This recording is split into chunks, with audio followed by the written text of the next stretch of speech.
Hey y'all, welcome to Star Wars Dog. To the 11 Deep Dogcast. I'm Star Wars Dog. We got Brad over here. Uh, SEC Championship Week. Georgia gets another win. Let's go.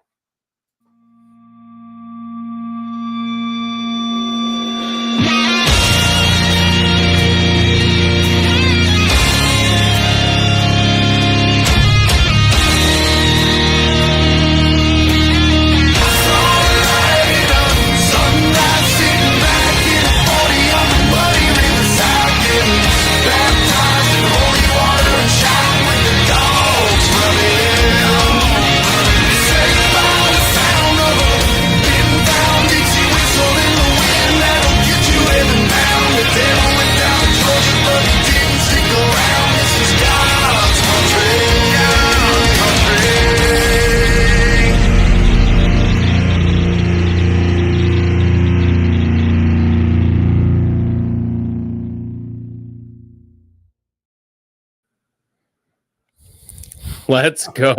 Horns down too soon?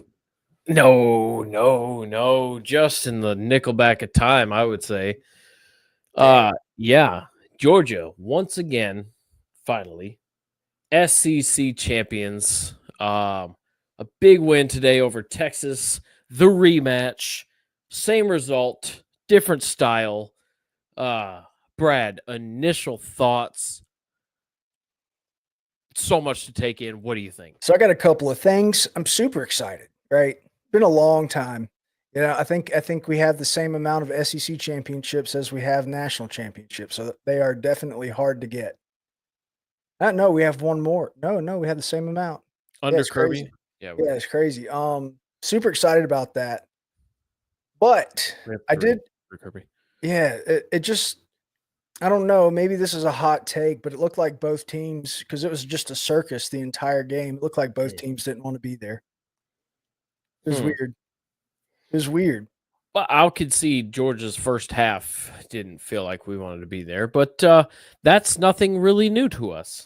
Yeah, that's just more for the norm. But you know what? In the second half, this team, I mean, death taxes and Georgia in the second half will just give it. Out. Everything you got. Everything you got. Everything you got.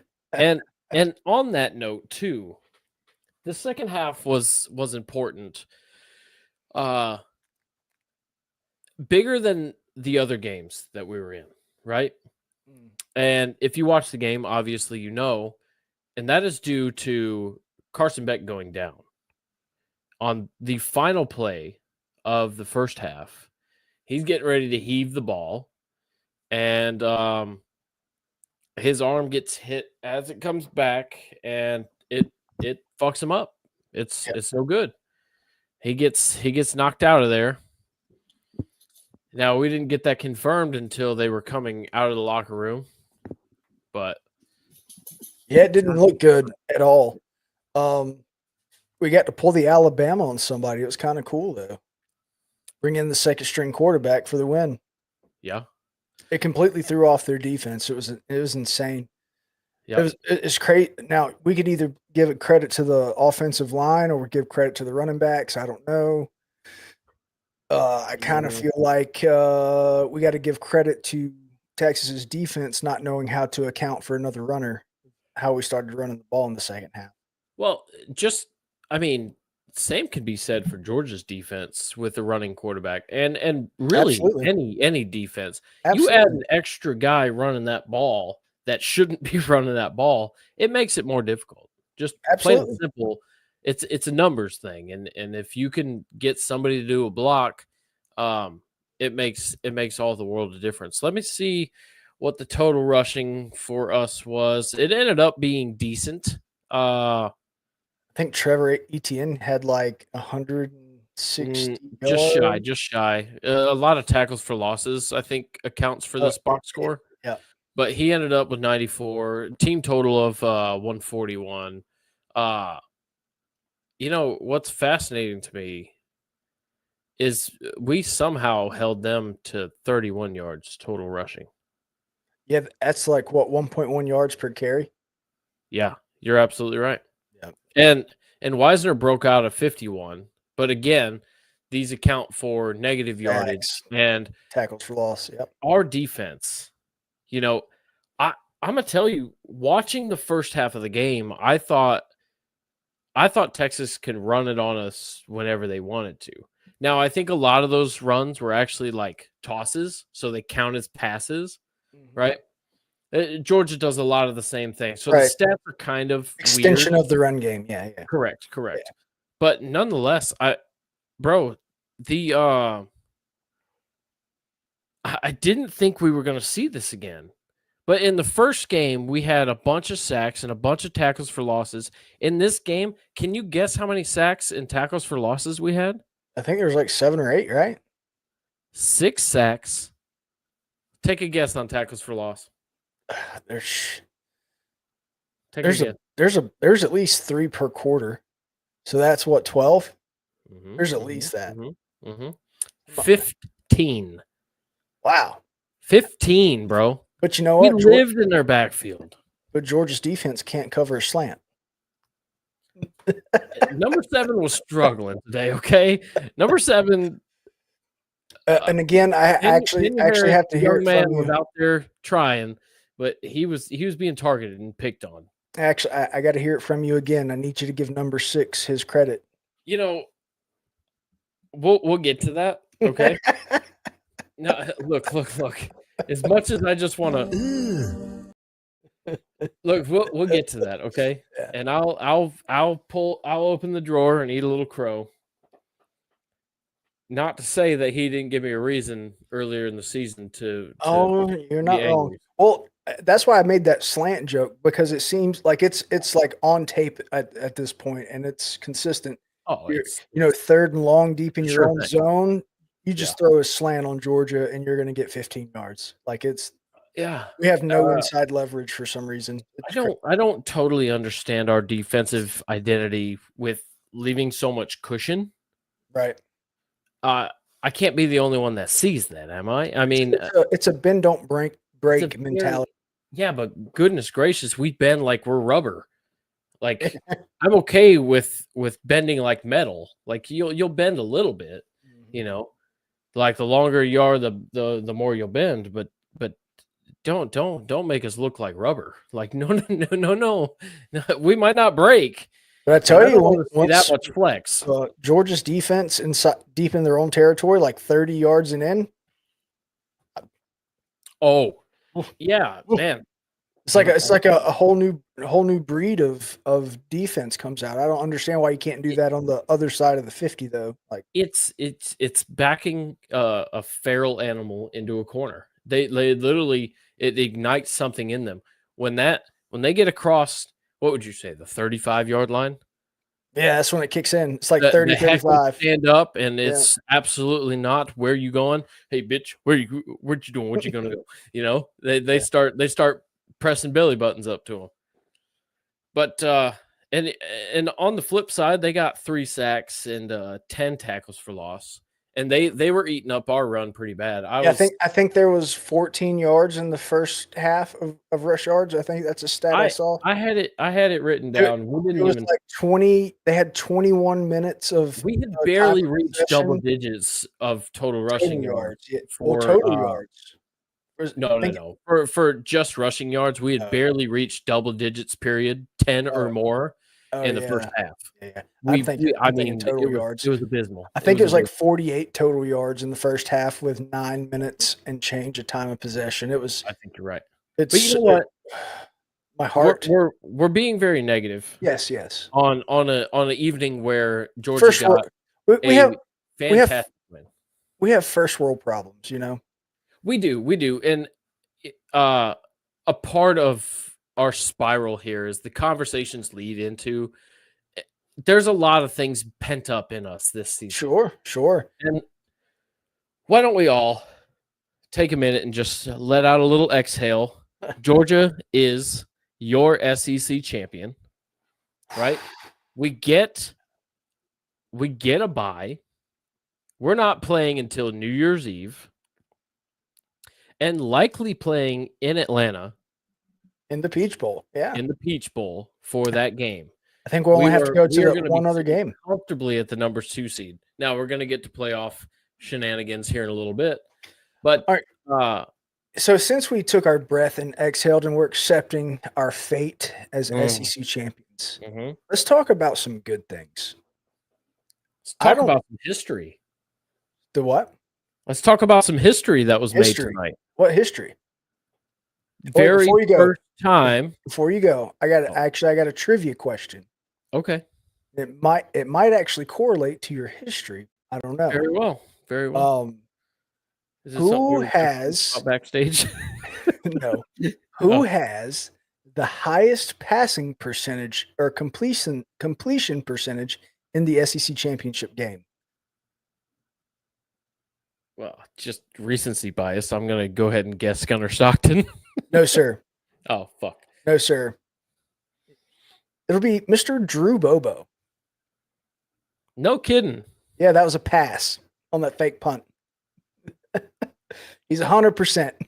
No shit. Yep. That is incredible. You're absolutely right, aren't you? Yep. Highest passing percentage in the SEC championship game. Drew Bobo, third string center. Hilarious. Bro, I didn't know that. That's awesome. Wow, Yeah. wow. All right, anyway, back to you. That is super cool. What about history? On the top of that history, wow, dude, you just blew my fucking mind. That's awesome. On the note with the history, Robert, the link is sent. If you're free, come on in. The first time in SEC championship history that this game has gone to overtime, which surprised the pants off of me. Yeah, because I remember so many games against other SEC foes in that building that go to overtime. And Georgia's usually there for some reason.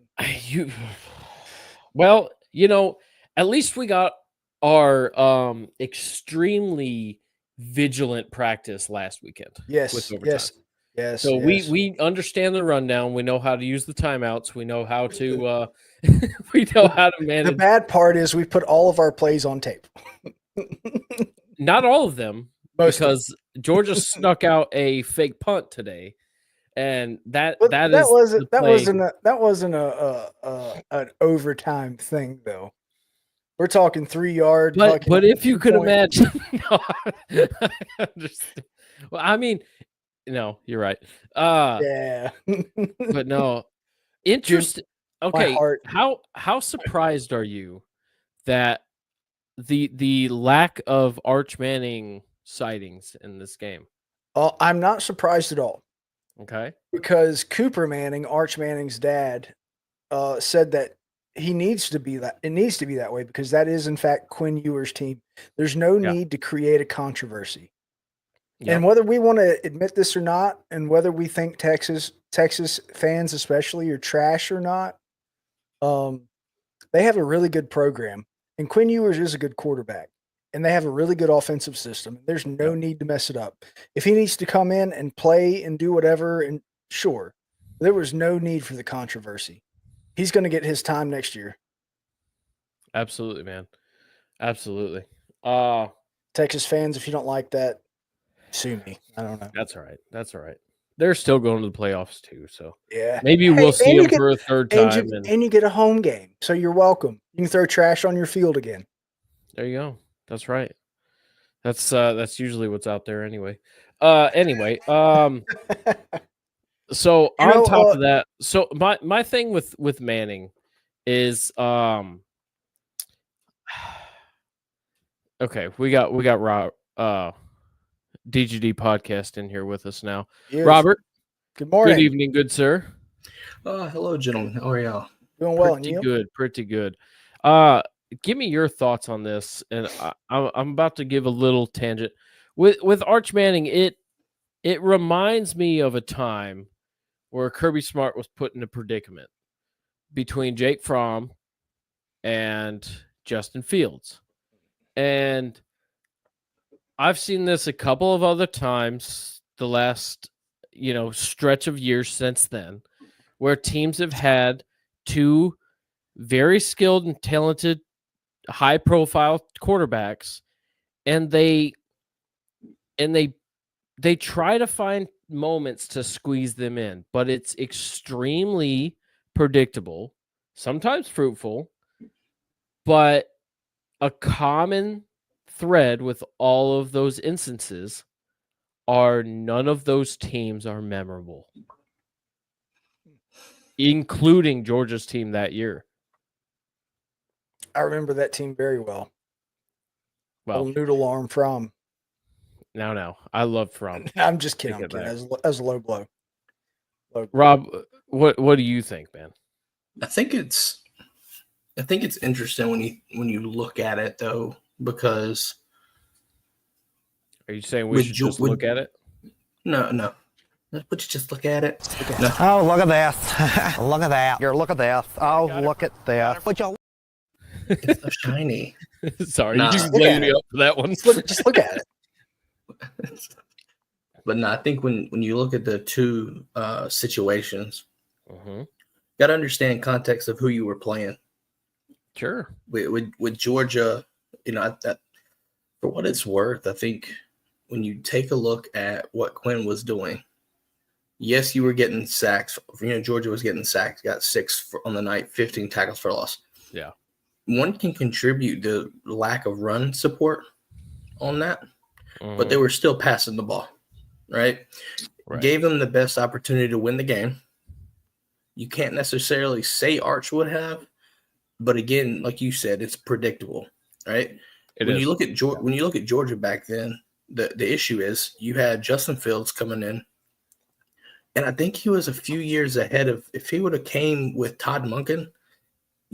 Jesus Christ, you're looking at something completely different. But with the offense and style of offense that we ran, and contextually speaking, from leading us to a title the year before, Yeah. I had my reservations why he even committed. I thought he should have stayed at Penn State. I'm not mad at it, but I'm just saying it made me wonder, right? Because you put Kirby in a huge bind, try to balance it. He wanted to play, and obviously his career took off when he went to Ohio State. The balancing act is what I'm talking about. It feels forced, and when they're put in, especially when they're a dynamic quarterback that's going to run, they only want them to run. And I get, they like we were talking about earlier, Brad, when you have a running quarterback, it messes with defenses. It's very difficult to stop. But when you're super predictable, you take away that element of surprise. I mean, keep in mind too, when you look at tonight's game and really Georgia versus Texas both times, one of the glaring things that people have to understand is Georgia's defense was whipping them boys up front in the trenches. And I'm going to sit here and look at Texas as well. Texas was holding our offense in the first game. They were. Yeah. Both games were a tale of defenses, though. Yeah, the points during the season that was misleading. That was all about field position. Right. It was a defensive game both times. Both games. I see. And we were talking earlier. When you look at the amount of yardage that Texas had, especially in the first half compared to ourselves, it looked like we should have been buried. But, our defense, me and Brad were saying earlier too, when Texas crossed that 35-yard line, our defense just raised their shields and they were at the hot gates. I mean, I said this before earlier. I said this before earlier. This style of defense led me to think a lot of 2022 LSU when they had Nussmeier in the second half. We gave up everything in between the 25s. And then once we got in the 25 going in, you could not run on us. You could not score on us. The way they scored was from beyond that point, right? Not saying that obviously they could have scored, but with their run game not being as effective as it was, that definitely put a damper on things. But, yes, we gave up a lot of yards, but yards don't equal points, and that shows. They do not. They do not. You're absolutely right. I don't know how our defense has any energy. How many snaps? They had to have been out there for what, 80, 90 snaps tonight easily? You know what fueled them? Possible. You know what gave them energy? Gunner. A young man Or, well, I guess he's an older man named Dan Jackson. Oh, Dan Jackson, yeah. So beautiful. I love Cole Kubelik right here. I love this. Smallest man on the field. My word. Just fucking laid him out. What a bad man. And the box score just says catch and tackle. All right, I was just about to talk about the physicality of this league. Kirby Smart told me this week. And you know what? You don't win the SEC. Quinn Ewers is responsible for that. You got to hit somebody in the face. Still caught the ball though, but I'll tell you what, man, that Bro, play right there. How did he catch that ball? I set a tone for sure. Good receiver. Good. Well, hold on. Excellent receivers do those kinds of things. I don't. That's like. I was sitting there thinking about this though, man. That right there, that play right there, and Gunner's hit in overtime. Those two are the perfect representation of plays to show the physicality of the SEC to anyone outside of the SEC. That's the kind of shit you see. And I'm not saying it's all the time.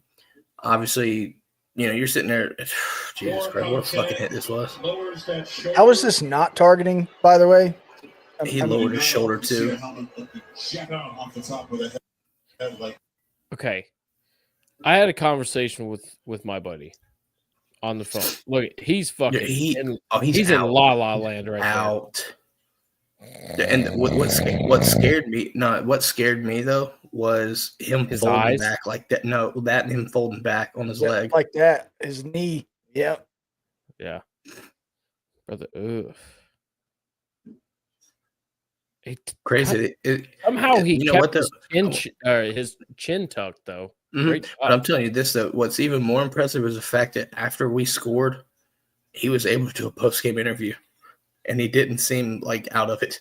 No, he wasn't. He's a little. He wasn't in Tua land yet. Don't do that now. Ooh, that's dangerous. Yeah, I just don't understand how that wasn't targeting.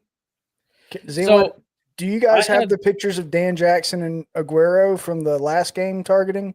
Not anymore. I clear my marks. Let's see. No, well, not the crown of the helmet. Here's my deal. He did turn. Hold on.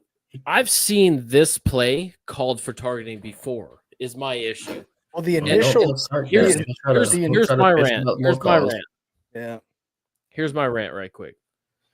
Is targeting forcible contact to the head or neck area with any part of the body? Are we trying to discourage people from taking people out from the head? Or are we just trying to discourage people from spearing with their own helmet into the other head? Because I've seen this play called before for targeting. I've seen a hit to the head or neck area, and it doesn't have to deal with the helmet.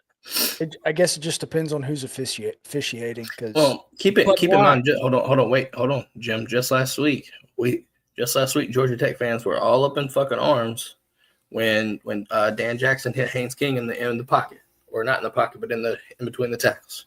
Mm-hmm. Keep that in mind. That's targeting. That's just football.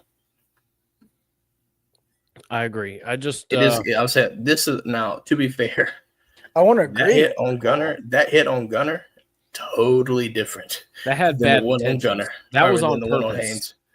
Oof. What else? That was on purpose. That right there, put it on film, dude. That is Kirby telling Gunner to get the fuck down.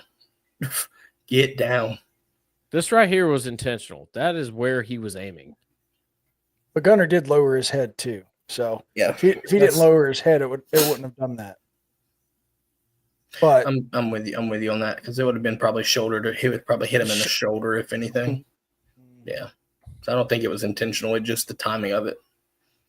But that's, like I said, that's on Gunner, man. Gunner, I hope Bobo and I hope Kirby sit him down and show him this is why.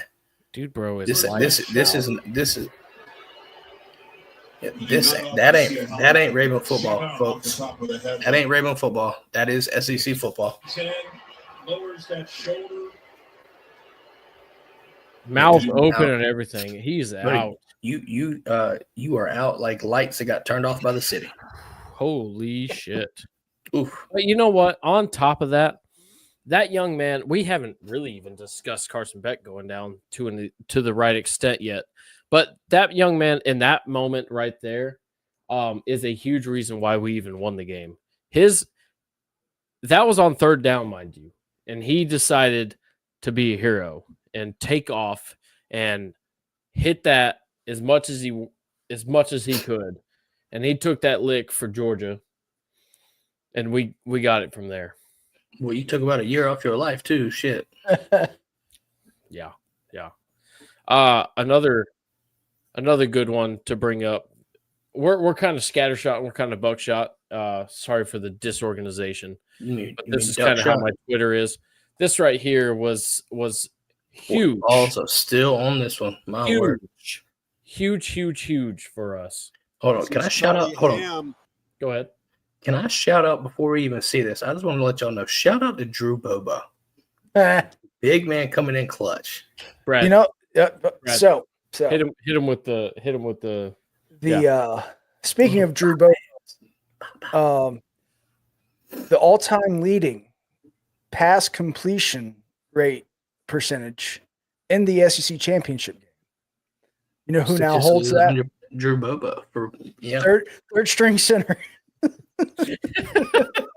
Absolutely incredible, isn't it? Wait, so can we say Texas got beat by a backup and a third string center? Yes. Okay, I'll take it. You could take it. Here you go. Taking over the engine. It's a fake. It's a fake, and Smith's got it on the end around. It's so and he's got a first down. So obvious though when he did that right there. They're so lucky they caught Arian right there too. If he didn't get tripped up, man, that's one thing that I'm going to critique it here, man. Arian has got to make guys miss more. He is inconsistent with making guys miss because if he makes this dude miss right there, buddy, he is off to the fucking races. I'm gonna refrain from this episode. Glad we got the first on that. On going off on Arian. No, I'll say this first. It's literally a tell of two halves, and it makes me wonder something, guys.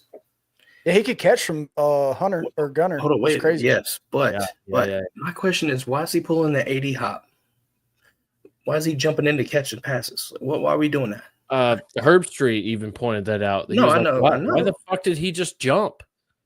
No, I mean it is what it is. Some people have their niches, but buddy, you're going down the field too, vertical shot right off on the sideline. You try to jump into that. Like, why are we doing this? But hey, to be fair, it goes in the second half. Well, first off, he gets that fake punt right there, didn't drop it, and held on to the ball. Held on. Yep.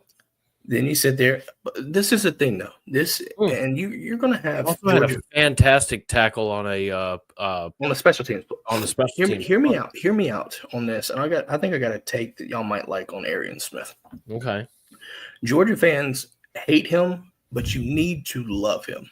I will say this, and I will explain. You hate him, right? Georgia fans are all up and pissed off about it all the time, right? The drops. Hear me out. All right, drop, all this shit. But Nate Frazier fumbles in the red zone, right near the fucking touchdown, right near the end zone. Guess who jumps on that ball?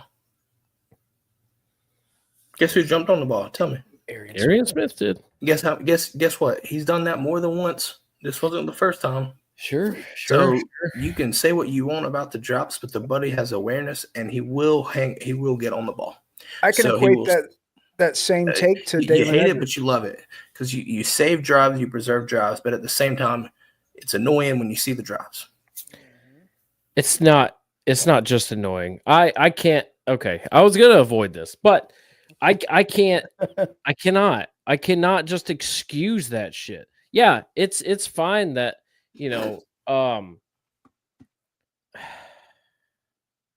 I'm thinking of a clever analogy, but I can't think of a run right now. But I'm happy that he was in the right place at the right time to jump on a fumble, and had the field awareness and the ball awareness. That's all fantastic. I'm not saying that he shouldn't be involved at all. This fake punt is a testament to that. He also had a fantastic it was a double reverse against Tech, right? Against Tech, I believe so. Yeah. It was fantastic. Hand the ball to the man and let him get up and down the field. Sure. Bro, I wish I can see his catch percentage because I can't. I don't Honestly, think it's it's not as above bad 20%. as you think. It's not as bad as you think. You got to understand. I don't think it's as bad. It feels that way, but it is not as bad as you think. He probably catches 65% of the time. 65, 70%, but still that feels bad. I would I inverse get it. that. I get that. I It's still believe bad. that. In if that the was moments inverse. of the game, yeah, it feels terrible. No, dude. You'd have to go to probably PFF to pull up the actual stats and all that stuff. I ain't got the energy to do that. I will say, yes, the drop. You keep in mind that the drops get amplified when they happen. Why? Yes, The moments of the game. Yeah. Yes, that's what I mean. It's third downs. It's touchdowns, right? It's so. They're huge. Hear me out. Well, fair, but that doesn't impact the quantity. It's the quality for sure, but it's not the quantity. They have more impact, but it doesn't mean that one drop counts as 5. Feels like it, but it's not statistically. Usually more than one drop in a game, though. Today he had 3. No, it also depends on what they classify as drops too. Like, there's been some that hit them straight in the hands and drops. That's obviously ones, but like There was ones 3 down today. the side. Pass breakups. But that's the thing. That's where the pass breakups come into play because it looked like a drop down the sideline, but the defender did get a hand on it. So that's technically not a drop. Watcher, though, guys. I'm an honest watcher. When I see if a defender gets in there and makes the play, okay. Hats off to that defender. Well timed hit, perfect placed. You pop the ball out. Matter of fact, 2 of our fumbles today were just dude, that tackler just came through and nailed the ball as best you could do it. That's also Anthony. Like one of them, Anthony Evans. Anthony Evans got to protect the ball, man. He's got to tuck it. I want to see Anthony Evans just like a lot of other folks, but at the same time, I want you to understand this. If you put the football on the ground, it's not worth it. Yeah. The same with Nate Frazier. Love Nate Frazier. I love it. Bro, that boy ran hard today, too. Yes, but you still cannot put the ball on the ground. How many times have you seen, even all the way to the NFL, guys? If a running back has a ball problem, his ass is sitting down for a while. Yep. I mean, it's something that you practice all the time. You've got to high and tight, man. Yep. Fundamental stuff. I understand in the heat of the moment you're tired, all this stuff. I get that. Played the game before. I know. But gotta protect that fucking football because it don't matter your stats. It don't matter what you do. You could run 80 yards, but if you drop the football, nobody's going to remember the 80-yard run. They will remember that fumble that you gave up, though. Right. That's the key. But hats off to the guys. Hats off to Arian for getting on that for that as well. Anthony recovered his own, which was crazy because it's fast. It was fast. I was like, damn, that was crazy. But yeah, the crazy thing was back to back, if I'm not mistaken, too. Yeah, all right. Well, we'll be done with Aaron Smith. I feel like I'm don't do that. I am when I'm talking about it here. Fucking do that. Oh no, I know. He said Matt Landers incarnate. I said, don't do that. Don't disrespect Arian like that. No, shit, no, he's not. He's about to become a verb to me. He's not that bad. No. Yeah. Aaron Smith is about to be a verb for me. Anyway, so Georgia did win. Thank goodness. Okay. Brad, you brought it up. What did I bring up? Game balls. Speaking of people that I don't mind, for lack of a better word, talking shit about, being upset about a Georgia player. If you tune into here, you probably recognize that I have been more than harsh on Dalen Everett this year and last year. I feel justified that he's given me reason to say the things that I have. But you know what else he's done? Against Texas, this boy plays his ass off. And today, with 2 interceptions, could have been 3, He got the game ball in the actual post game. He also gets one from me. And I'm not too proud. I'm not too proud. He earned it. He earned it. He played very, very, very well today. See, my question now lies this. Are we trying to be different? Because I feel like there's opportunities to be different, but at the same time, if you have the same sentiment on something, are we allowed to do that for game balls? Or do we have to be different? Because I can do both. Just let me know. What are you talking about? Different? Like you just picked Dalen Everett. There's an obvious, justifiable reason for that. Yeah. He was eating his crow as well because he talks shit about Dalen all the time. Right. There's a lot of, I'm telling you right now, there's a fuck ton of people. Y'all can hand a game ball to whoever you want. Well, I'm not going to give a game ball because I've got somebody else. Okay. But I want to say this. There's a lot of people that has a plate of crow in front of them. Now, the question is, are you going to eat it when it looks to Gunnar Stockton? I don't care. It didn't look the greatest, but you came in, led a good touchdown drive to start.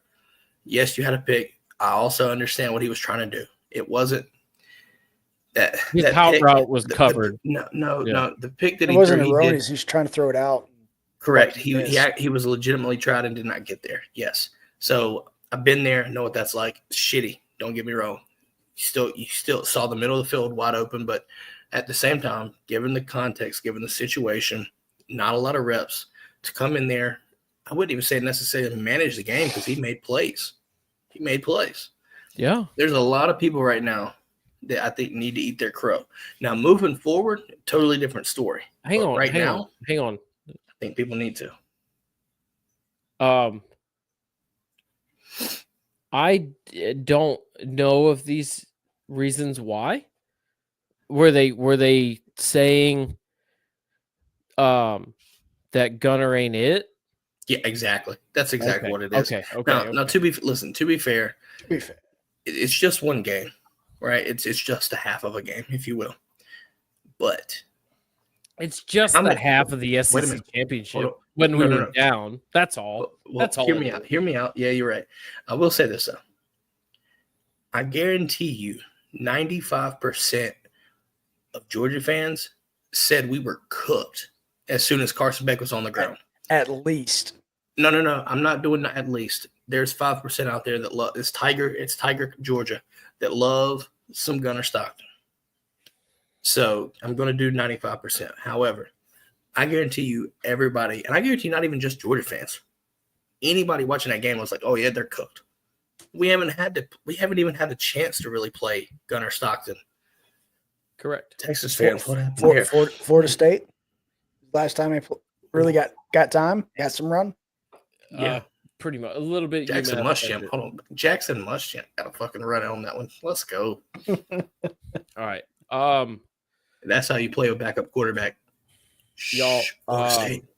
Here was my thoughts when Carson went down, and I mean this as respectfully as I can. Mm-hmm. Okay. Of course, I don't hope anybody is, severely injured and can't come back or anything like that.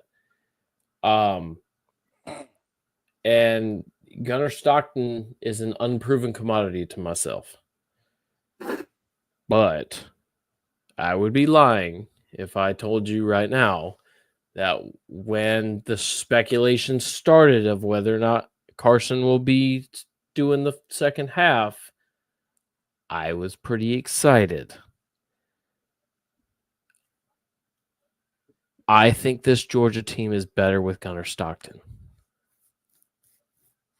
I really, really do. I wouldn't take it that far, Brad. That's nasty work, boy. Jesus Christ. but listen. I think the team rallied around him. Sure, it could be anecdotal. It could be situational. I don't really buy into that. I think Gunnar has personality, and I don't think Beck does. I don't think Beck is a leader. I think Beck has seniority, and there's a difference between a leader and somebody who has just been there long enough to be in the position they're at. It's the same with your manager at your job, where somebody has a position of authority, but they don't know how to actually lead people. But because they've worked for the company for 12 years, they're your boss. But they're shit at it. And okay. No, it's leading. If not everybody can be a leader, man. But I get your point. Correct. And he definitely brought juice. That is not saying and gave juice to the offense. That's not saying. What about the defense? And the defense. Excuse me for leaving them out, but like 100%. You could clearly tell there was a different. Jim, we definitely just took over. Sorry, you did. I can mute you, by the way. It's worth it. But but no, look, that's not to say that Beck hasn't been playing well. Because his middle of the season, he was having a lot of issues there. And he came out of that slump. And he's been playing a lot better, a lot smarter with the football. But the boys looked inspired. And they look inspired now. And I'm super excited for that. And I'm here for Gunner taking over if that needs to be the case. I definitely think things with Gunner.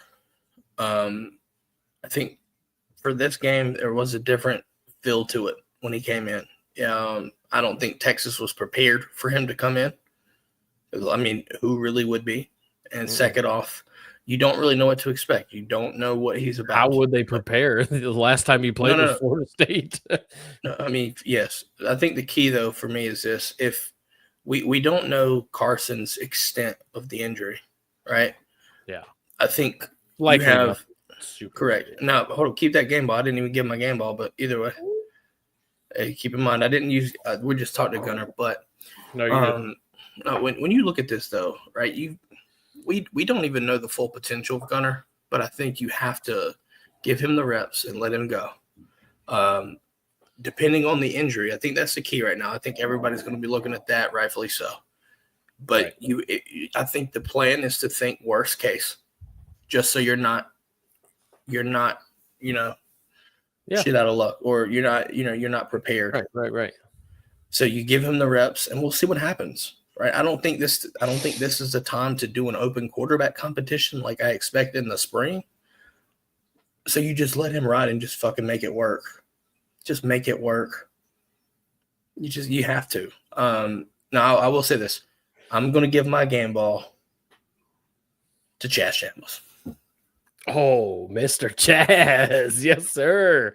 I think that is another Georgia player that has gotten entirely too much shit. Too much shit from. He had, in my opinion, especially the back half of the season, he has turned it on to a way where he is playing himself up and making a killing more money. Because he has climbed the ladder for sure. I'm not knocking. I mean, you could really give it to, I think, another one that went quiet on this one. Two of them. I'll give you two of them. Okay. The first one, Warren Brinson. Second, on the second one, give me Xavier McLeod. I don't know I hope it didn't go overlooked, excuse me. He was bullying that right guard. He was bullying people. Right. With physicality. He was striking and moving guys, resetting the line of scrimmage. It's stuff like that in hindsight goes unnoticed. Yeah. But it also allows for others to go make plays. There's a reason why we got 15 tackles for loss. And it was striking at the point of attack at the line of scrimmage and resetting the line of scrimmage. And I watched firsthand Warren and Xavier McLeod multiple occasions resetting guys. And that is something that I don't think gets a lot of attention because people look at box scores. They look at tackles for loss. They look at sacks. A big part of a lot of those elements, especially with Chaz Chambliss, my complaint early on, and I never really got hard on him, My biggest complaint, if you're going to play that position, you have got to get off block. And it felt like he got sucked into the block very easily. Now is a different story. I need you to go back on that first one, buddy. I hope you say no Diddy on that. Huh? Didn't get hard on you. Weren't hard on him. Oh Jesus. Jesus. Hey, sorry. Yeah. Brother, Oh jeez. Yeah, I didn't even think of that. But no, he would get sucked in. Yeah. God damn it. Look what you've done to me now. Making me think like that Texas offense. I'll tell you. Yeah. Now I don't know which way is up. Anyway, no, yeah, it didn't seem like he could get off blocks. He kept getting sucked into the interior. He couldn't contain it. It just got. But throughout the season, he's improved vastly, and we're being kind of long-winded. Brad, game ball or whatever you want to talk about. I've got two people in mind for a game ball, but I don't even want to do a game ball. I want to give it to character and to attitude and to the culture. Metaphorical game balls? I ain't mad at it. I want to give it to Trevor Etienne. Now it might be some Kirby hoopla. wanted to give to too. Yeah, it might be the hoopla from Kirby. But when you get a dude that says, I came here to win this shit. I came here for this game. I came here to get championships. That just speaks so loudly about the culture that might have been kind of absent because we have first world problems as Georgia fans. And I want that to be reinvigorated. Right. Well, listen to some of the guys like Tate coming back, right? Like, listen to what they said. I want this game. Yeah. Well, like they like Tate, if I'm not mistaken, was literally said in one of the post-game interviews he was doing, he felt that loss in the SEC title game, and it made him want to come back to just get that feeling out. Right? Like, yeah, you look at this team, and it's been, you've had your ups and downs emotionally, right? I'm speaking from a fan here. I think we've had our ups and we've had our downs, and there's been some lows and there's been some highs. But the one thing that you cannot tell me that this team lacks, resiliency. That I ain't seen this team quit once. You might drop a bunch of passes. You might miss some tackles. But you ain't seen them kids. You ain't seen them kids miss. You haven't seen them stop fighting, and that's something I think goes a long way. 100%. So my game ball goes this to team culture. gives everything they got. You said culture? It goes to the University of Georgia's football program's culture. You're absolutely right. That's definitely a different feel to it, but I ain't mad at it. It's a good feel. It's a good feel. You're right. Maybe ethos is a better word. I don't know. Feel that feeling. You feel that feeling going down. If I had to give it, feeling in the bones. What kind of bone? Anyway, if I had to give a game ball though, mine's going to Warren Brinson. Buddy was on demon mode tonight, so I took it from you. My bad. That's fine. Or helped you out either way. Yeah, that's what she said. Damn. I ain't mad at that. Can't be. No. Speaking of, I do want. What you got? Go ahead. No. Go ahead. I want to ask y'all's opinion on this game. I don't really do a lot of this, but I got to give a shout out to that defense, though. Their Texas defense, man. But a hell of a game. Yeah, no, it was a really good game. Who's that safety number 4? Barron. Yeah, dude. Yeah, the one that laid the lick on Stockton. Hey, if you come into the portal, buddy. No, he's probably drafted. I think. I know he's not. I'm just. Okay, I got you. It's tongue in cheek. We shall get to that later. Their line was pretty good too. I mean, I'll be right back. Not that Georgia's offensive line has been a. We're gonna take this shit over right now. Let's do this. Yeah. And he left his freaking picture up. He wouldn't even put himself in the back room. The inmates run the asylum right now, folks. Hold on, what we do while he's gone, press 1 just to scare the shit out of him. And press 1 in the comments just to make him scared. Which comment section? Any of them, all of them, I don't care. I gotta get. Hang on, we get on YouTube. But anyway, we'll keep the show going, man. Yeah, their defense was great. Like, I thought great. This game, to me, it was one in the trenches, and I think it shows. But you have to look back at both.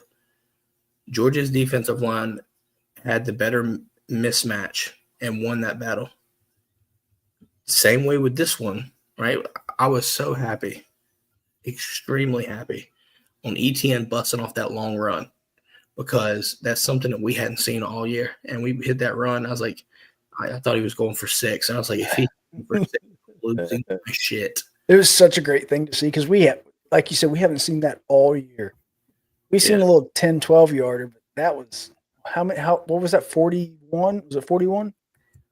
Something like that. Yeah, I think it was 40 plus, I think. It was great.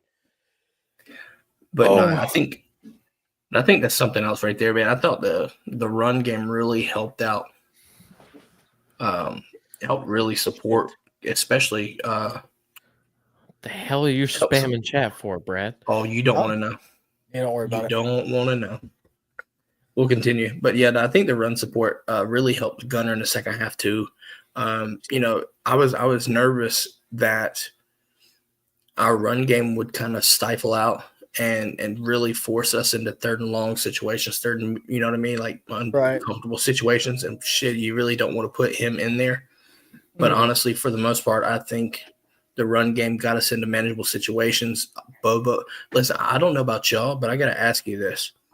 Is it me, or that second half felt like a first term Bobo OC game? Yeah, it was different. From 07 to 04. Yeah. It's like, here's 14, here's a run right, here's a screen, here's another screen. Under center, a lot more under center. Yeah, that too. Interesting. But that's probably for safety. Like I use this term loosely, but safety reasons, to make sure there's not like a bad snap or something with a young quarterback. Well, maybe that, but honestly, we went under center a lot more, but I think Gunner did his best out of the gun too. I thought that's what I You mean Gunner in the gun? Yes. I don't want to get too deep into this speculation, but why didn't Rashada come in? Well, I think what you're gonna probably not like to hear is specifically for like when Gunner got knocked the fuck out and just come in and. So what was Kirby that red shirt reasons? What Kirby had said was he got told by one of the coaches that Carson could hand the ball off. Honestly, how fitting is it for him to come in on the one play we win the game? But we'll talk about it in just a second. Yeah, I've got that lined up. But the thing about it to me is this. What's telling is Kirby, before he heard that, was going to put Puglisi in for that play. Yeah, I read that. That's why I asked about Rashada. Like, is Rashada is he trash? Part of me wonders if he's redshirting potentially, because he burnt his red shirt. I think they were trying to and Arizona State cooked it. So I think he's redshirting now, trying to put on weight. And I've talked to Harlan as well. He's probably closer to 200 now. And that's what you really need, but you got to get him over that 200 threshold. He's 6'4". He's very long. Lanky. Yeah, but you got to get him thicker, though. He's got to put some weight on and hold it. So, yeah, that's something there. I think what you're going to see, and I'm not to get too far ahead because we still have games to talk about too. I think you expect this to be a full-blown quarterback competition in the spring. Whoever wins after G-Day, you'll probably see one hit the portal, but whatever. I would see portal happening after spring. That's what I'm saying. After we win the national championship. Not for quarterbacks. No, from a quarterback perspective. No, you've already got Michael Jackson and Julian Humphrey hit the portal already. You'll probably see more hit the portal because it does open up Monday. And think about it. And then we'll jump to something else too. I'm gonna make this quick. Yeah. The thing about the portal is this: even if you're on a playoff team, these guys that haven't really played much, they've got to find a spot, and they've got to find it fast. So, quick. Yeah. Yep. So it's unfortunate because you are in the playoffs, but I guarantee you, other teams like Oregon will see this. Penn State will see this. All these schools are going to see this. Yeah.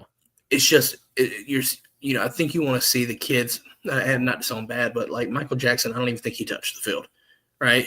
Julian Humphrey was the one you're like shit, but like I get it. You let it be gone, whatever. Go on. You're going to see these guys hit the portal when the window opens up, simply because they've got to get in and they got to find a new place. And you hope for the right reasons, because you don't want to sit there and watch a guy leave like a Julian Humphrey, which I felt the situation was shitty compared to a guy like Michael Jackson, where you ain't getting no run, go somewhere, try to get some playing time. Right? We've seen that specifically. Well, we've seen it with Stetson Bennett. I mean, he had to go somewhere else. He was way too far down, and comes back, and he's one of the greatest dogs of all time.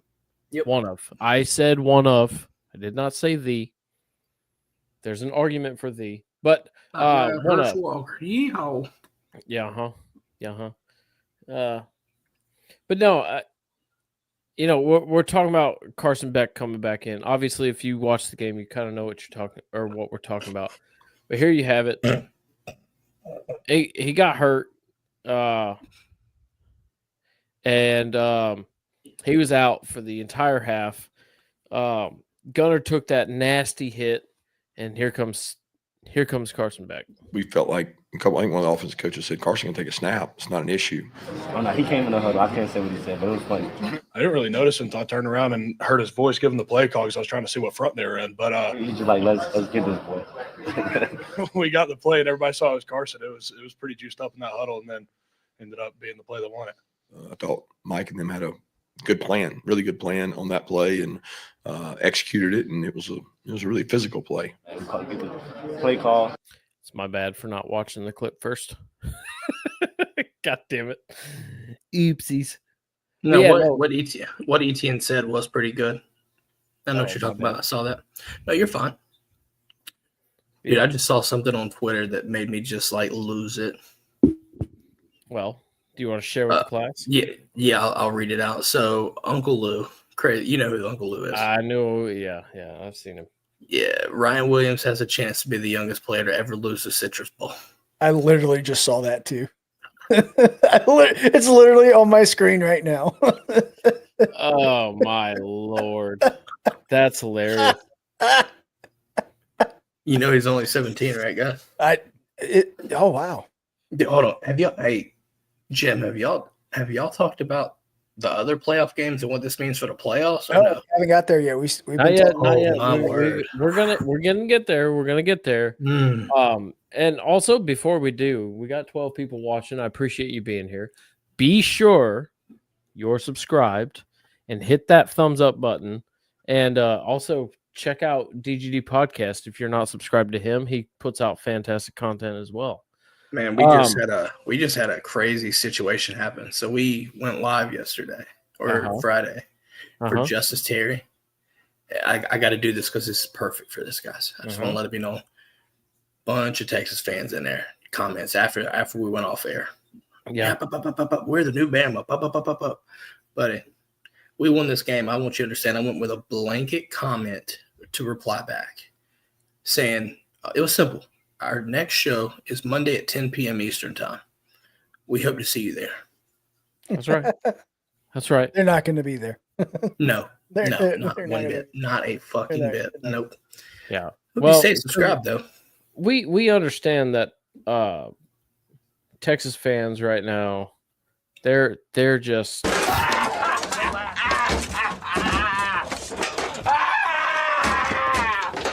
Where are you? I'm in a glass case of emotion. They punted Baxter for real. They did. Also, he played all year. They made our punter get hurt. How dare you? What's going on, Chris? I didn't see there. You destroyed something I love. So guess what? Now this is happening. You know what? Though? You know what though? I got to do it. Go on. He always talked about not wanting, not getting enough punts. Now you got to deal with that. Just in the wrong reason. He went to go make a hit, and it looked non-contact. The turf. Oh, I hope he's not hurt that bad. He's been a fantastic player. Gentlemen, how do you feel about our discussion of this SEC championship game? Do you think we hit every aspect? What do you think we missed? Well, I think what you got to understand is I think Georgia just lost their leading tackler, their best tackler on the team, and I don't know how long he'll be out for, and that's concerning to me. God damn it, Caleb's backstage. Yeah, you're absolutely right. Yeah. Brad, thoughts on our discussions thus far? You know what? I'm just waiting for my rug of hope to be pulled out from underneath my feet because Georgia doesn't know how to play offense for 2 quarters of football, usually at the beginning. Yet. We haven't seen a first quarter with Gunnar Stockton yet. So, do we really want to do that? I would like to see it. Not in the playoff. I guess you might fuck around and find out then. Yeah. Perhaps. But you know what? I want to keep it on a positive note. Win the SEC. It's been a long time since Georgia's done that. So, congrats to the Dogs and all the Dog fans who watched. How the game played out, you are SEC champions, so they can't be taken away from you. That's right. Oh, hello. He was dancing backstage, so I fucking got him. All right. Where's my Dave Chappelle? Oh, you were about to do it again. Where's my Dave Chappelle? Gotcha, bitch. Gotcha. Oh, damn. I need that. All right. So, without further ado, let's go ahead and take a look at the rest of our stuff. I played it once already, but let's take a look. Oh, look at this. Look at that. Look at this. Oh, look at this. Would you look at this? Well, look at it. Classic. Let's look at it. Look at it all. And this is what we are going to look at. I made a nice little graphic for us. Dude, really? That is top tier. That is elite shit right there. Yeah. Can we get rid of the thing on the side? I was trying to. Okay, there.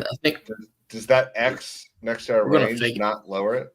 We're just but if I click one, it'll pull it back up anyway. So we're gonna fake it till we make it. Simple enough. We have our paint picture out. Paint is so much better. Paint is pretty nice, but let's be honest. You're getting some compliments in the chat, by the way, too. I did good job here. You've been slaving over this for hours, by the way. It took me a while. Took you a while.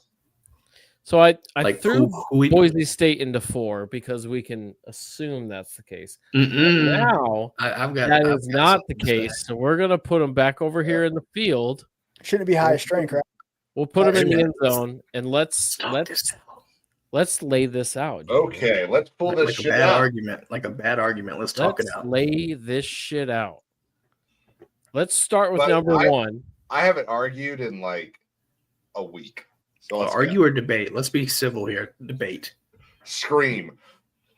Well, he's a master at that. So, we all agree. Correct? Absolutely. Yep. Mm-hmm. Hey, by the way, Penn State gave him a fight, though. We'll say that. That run. Hold on. Before we move on from Oregon, that run defense, buddy, got to get some work done to it. Well, why don't we, while we're in here, let's talk about that game. Our thoughts on that game.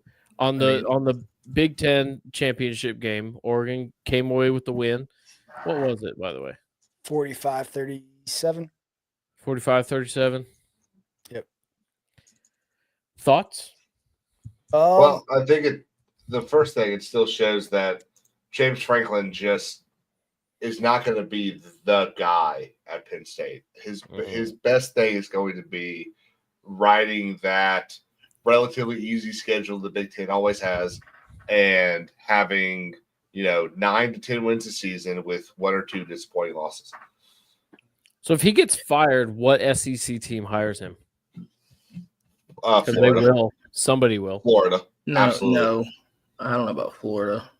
I mean, Who would not if be it fine happens there? this year, but in 2 Yes, years, that's the absolutely, problem. Florida That's would the problem. step it up Arkansas, quick. maybe No, they're keeping Sam for now. this Yeah, year. but This that's year it. specific. I'm talking like he's Maybe not, next year. bro. Kentucky, Yeah, he's not I getting think fired this Kentucky year could. anyway. I think Kentucky would be interesting. I think they're going to Absolutely. get rid of Stoopsy. What's up, Yes. Chris? Nice to have you, buddy. Oh, hey, Chris Chris. Hayes. Oh, Hayes. Yeah, Chris Hey there, Hayes. Coach. What's going on, Coach? Oh, Coach Hayes. He does a great show as well. Hey, Breaks South down Lee film. ball. How about them dogs? It's nice, awesome. I think. Oh, is that how about them dogs? How about them fucking dogs podcast? No. No. He does a huddle, a coach's huddle. I think Yeah, is what it's Coach called. Hayes. I'll have to check him out. Or Coach Hayes Yeah. huddle. That's what it is. Mhm. Yeah. Mhm. He was a defensive coordinator. Chris, if I'm wrong, correct me in the comments, but he was defensive coordinator at the school Ladd McConkey graduated from.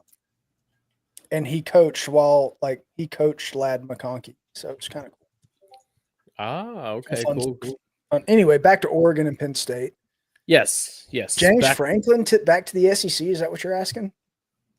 I think that's what the SEC team Robert would was. try to hire him.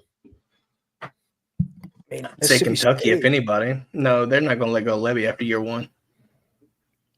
You You think Kentucky's going to get rid of Stoops? Yeah, I don't know about that. I think if they were going to get rid of Stoops, they would have already done it. Yeah. They tried, but Should've A&M already done blocked this shit, by the way. Keep that in mind. Do what now? They were trying to let him go to A&M. They got blocked, remember? Well, Yeah, A&M but there's a didn't far really cry want between him. trying to get rid of your payout and making him the third highest paid coach in the SEC. I don't think A&M really wanted him anyway. I don't know really who's going to fire their coach this year. Because Florida, I think Florida I don't wants think to anyone's be firing next that this year. schedule. This would be a next no one's year. firing this year. Yeah, no. This would be one of the first seasons in a while where you've had no turnover, like Yeah. that, unless there's somebody like to a But better. who's no one's seat is hot right now. I think this is going to be the season. Or it's been cool, or it's been cooled down temporarily. Yeah. So no one's seat is hot enough to be fired right now. Even then, before the season, you had South Carolina potentially with Beamer, possibly, right? You for sure had Florida, and you for sure had with Arkansas. South Carolina, it was more like we're going to talk about it next year if he doesn't do something this season. And then they So turn it out was- to be one of the scarier teams in the conference. Yeah. Mhm. Yeah. So I think, let's see, in my opinion, Stoops should always be on the hot seat. But the problem is that Stoops does really well for about 7 weeks, and then basketball season starts. And He does great at a basketball school. Yeah.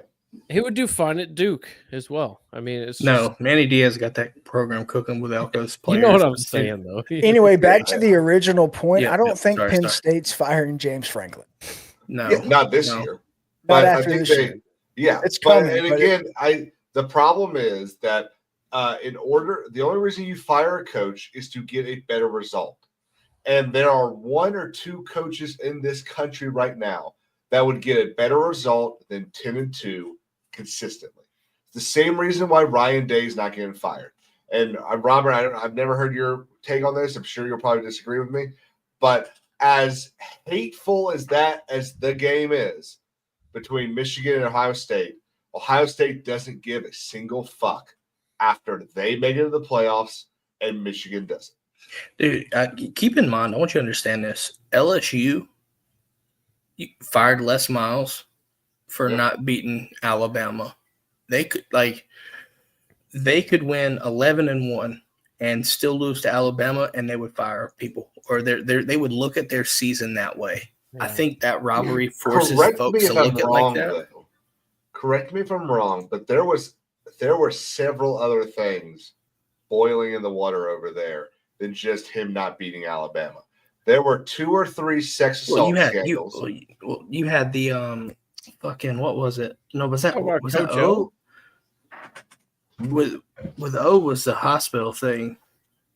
I think that was the hospital thing. O was with young girls coming around the facility. Then it was Miles, but then it should have been one of those. One of those had the hospital things, funneling money from the hospital or some shit like that. But it may have been the case. But I mean, nonetheless, I knew a bunch of LSU fans that were pissed off if they lost to Bama. It could have went 10-2, 11-1. Absolutely. I get pissed off every single time we lose to Clemson. But I'm not firing a head coach if we go 10-11-1, 10-2 every single season just because of the Clemson loss. Unless it's the thing that keeps us out of the playoffs. The one thing people got to understand too, like Ohio State is a premier job, but absolutely you have to understand if you let go of that coach, you better find somebody better. And the question is, who's going to be better, and who can you get that is better? There's a lot of reasons why it's not so cut and dry when you keep a guy or let a guy go. That's something that people I don't think really think of. It's very shallow minded there. But well, yeah, see Georgia at 2. Yeah, Georgia just Texas. You put them 2. Absolutely, because I mean it's top 4 conference champions, and I'm telling you, is this a prediction for what's going to happen tomorrow? This is going to have to be a prediction, obviously. Okay, I don't know about y'all, but 3, give me Boise State. Over Arizona State? Yes, because Boise State. So they're ranked higher. Boise State. Boise State's ranked 10th. Boise State's currently ranked higher.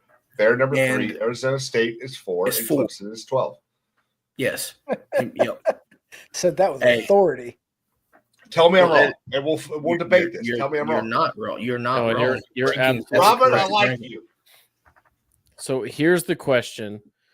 Well, Ohio State or Iowa State's not a question. They are they're out. They're out. I'm putting them way down yonder. They got bounced out the club. So then our issue is between these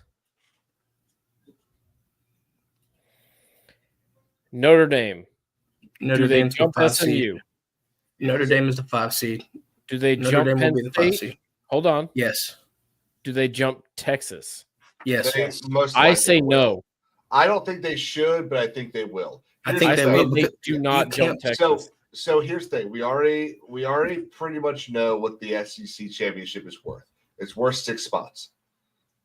It was last year, at least. Yeah, last year it was worth 6 spots. So let's even say it's worth 4 spots. They still dropped to 5. They dropped to 6. Notre Dame is ahead of them at 5. I would say Notre Dame at 5. Because week before you're looking at Texas at the 2, you're looking at this is a controversy here.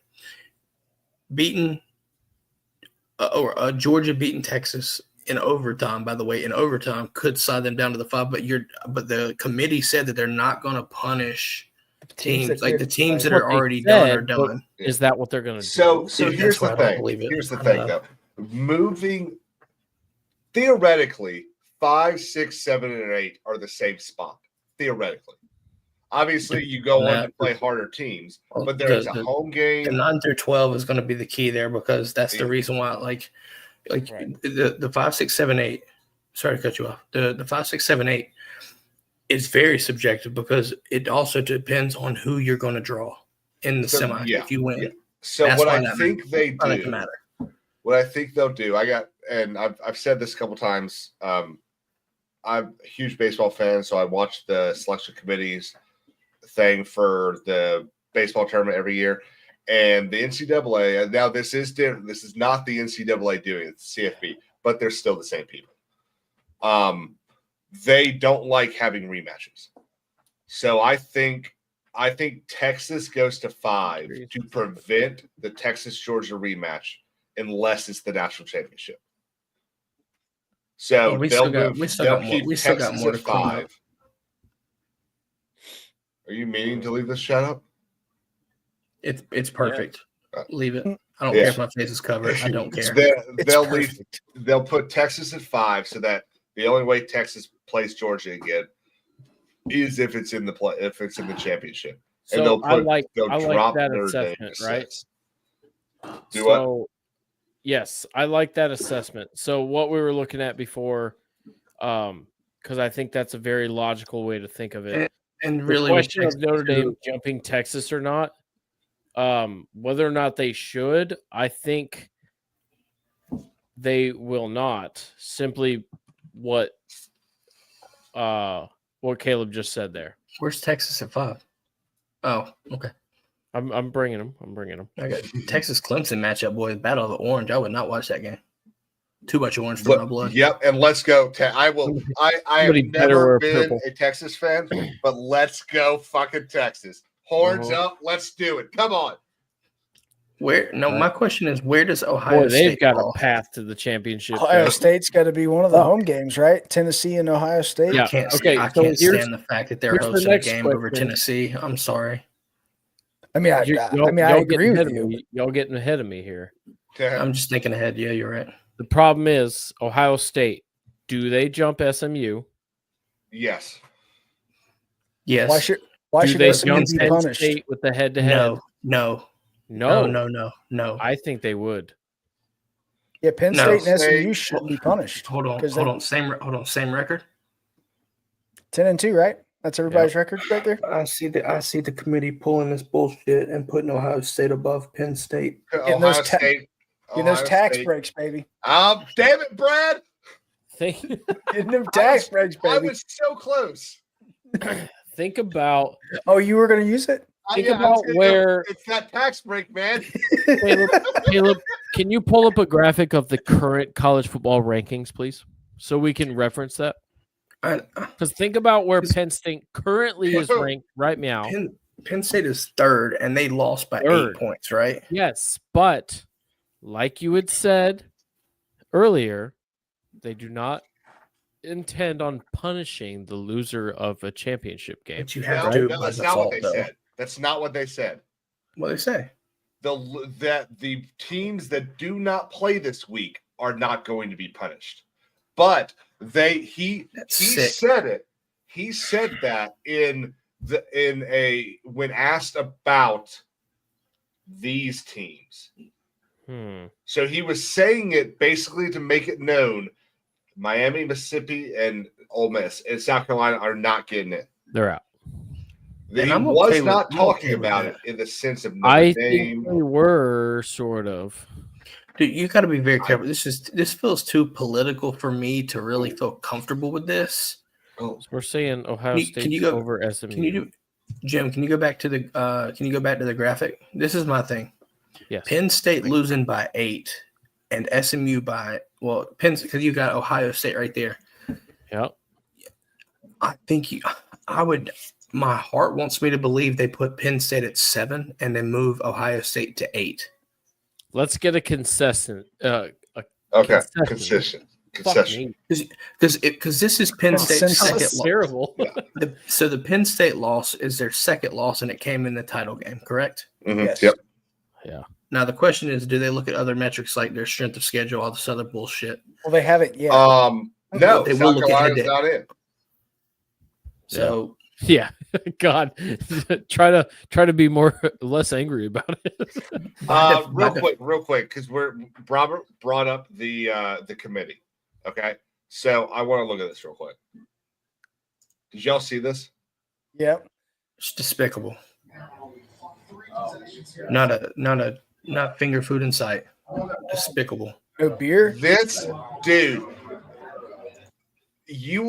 We've all heard the conspiracy theories of like one world government and the elites control everything. That's what this fucking looks like.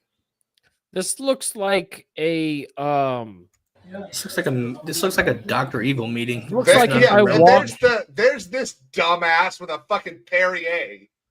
Yeah. Oh my God. Oh no, dude, this is Ricky Bobby all over again. Yeah. Have you seen those memes? Who watches football like that anyway? Yeah. Open. Everyone's where the couches. Have y'all seen those memes with the rich laugh? And it's like golf course, high end car, all this. It's that rich laugh. I'll be right back. Yeah, that's what this is. Yeah. Yeah, this is. You got two people here who are like 2 steps from the grave. And look at old Kathleen Kennedy right there. Is that actually Kathleen Kennedy? The fuck do you know about football? Jesus. It's not KK, but it looks just Is like it her. not? Okay. And they're all commenting on the Pac-12 game. You know, she's involved with Disney. That actually could be her. I hate that you say that because I'll be right back, boys. See you in just a sec. Because I vaguely remember something about her being in it. Bro, I swear. CFP committee. I need another candidate for this. Oh no, I don't. Ha! Yay. No, her name's Kelly Whiteside. Close enough. Honestly, I mean. So she has spent 14 years at USA Today as a national college football writer and also specialized in reporting on the Olympics and the World Cup. She's covered 7 Olympic Games, 9 World Cups. Do you know how men's and women's? Wow, so she really knows her college football. I was going to say 9 World Cups. Do you know how old you have to be to do 9 World Cups? But it's men's and women's. To be fair, she didn't look like. Go back to her. She didn't look like she had a bunch of work done. For her age, she looks fine. To be honest. Yeah, no, I was just saying, I thought it was saying 9 World Cups, like men's or women's, not both. And so to do that, that's 9 times 4. Right. God, it's hot in here. So actually, it's only 36, which is not that long, actually. Whiteside was the first female president of the Football Writers Association before joining USA Today. She was a Newsday reporter and a Sports Illustrated staff writer. Her work has also appeared in the New York Times. Who gives a shit? She taught sports media and journalism at Montclair University. Chris, thank you, sir. Okay. Yeah. So this is an issue going forward, obviously. Yeah. We have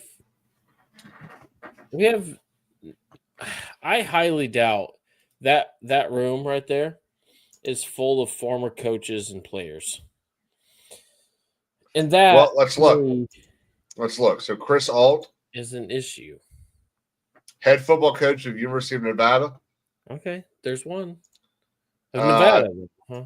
Shed Claddock, cert DA for AD, not DA. AD for the U.S. Naval Academy. Let's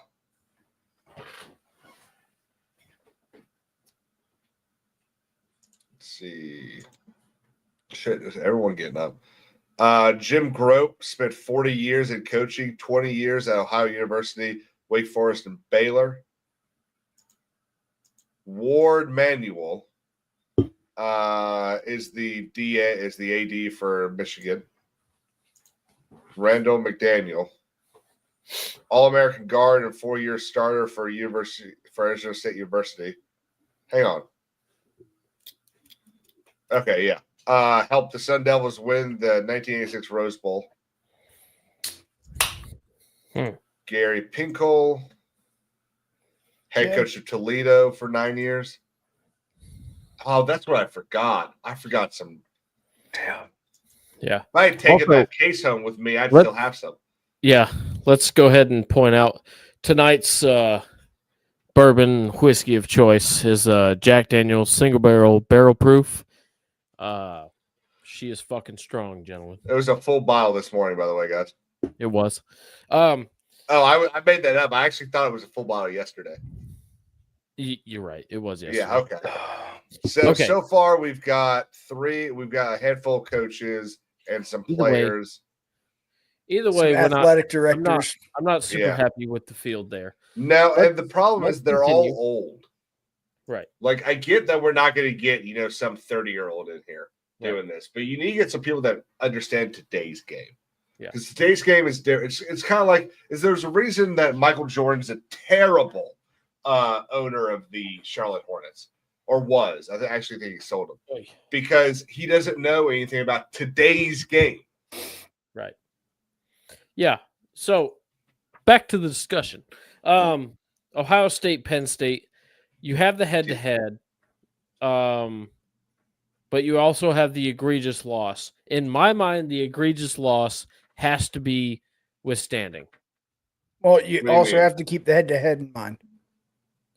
But I don't give a shit about the head-to-head. So here's something to a terrible Michigan team. So this is going to head-to-head is gone to me. This process is going to. This is why this playoff is only going to last 2 years because it's terrible.